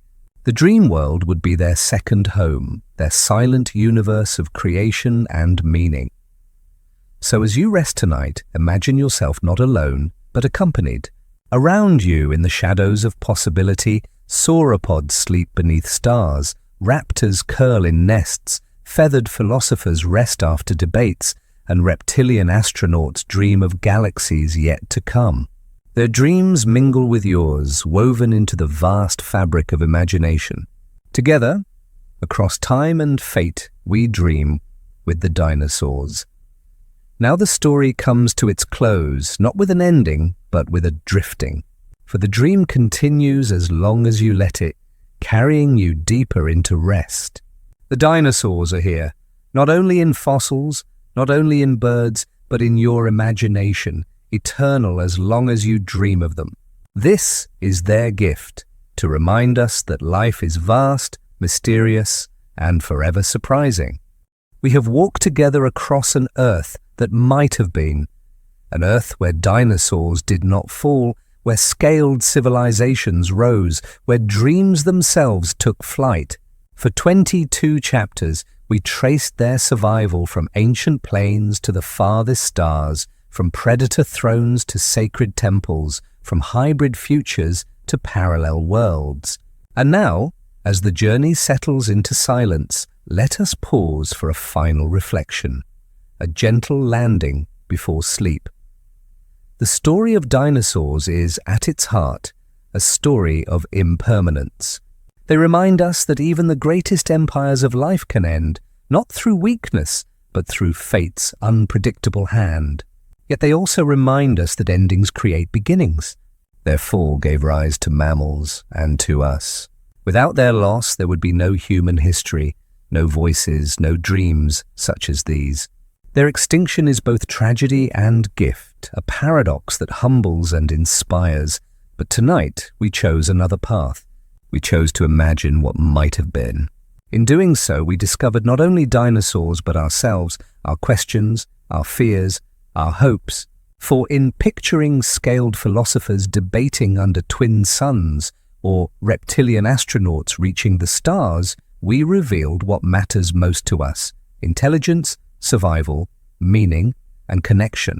The dinosaurs we dream tonight are not only creatures of another world, they are mirrors of our deepest longing to endure, to create, and to find purpose in the cosmos. So as you drift now into your own dreams, let these visions linger gently.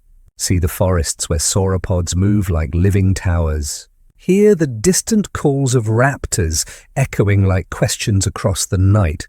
Feel the warmth of twin suns upon your scales, your feathers, your skin. Know that these worlds are not lost, but alive within you, kept breathing through imagination. For imagination is itself a form of survival, a way of keeping the infinite alive. And when sleep finally takes you, remember, dreams are where the walls between worlds grow thin. Perhaps tonight as you dream, you will walk in those other forests. Perhaps you will meet eyes, not human, but reptilian, and know them as kin. Perhaps just for a moment you will live upon the earth that might have been. Rest well.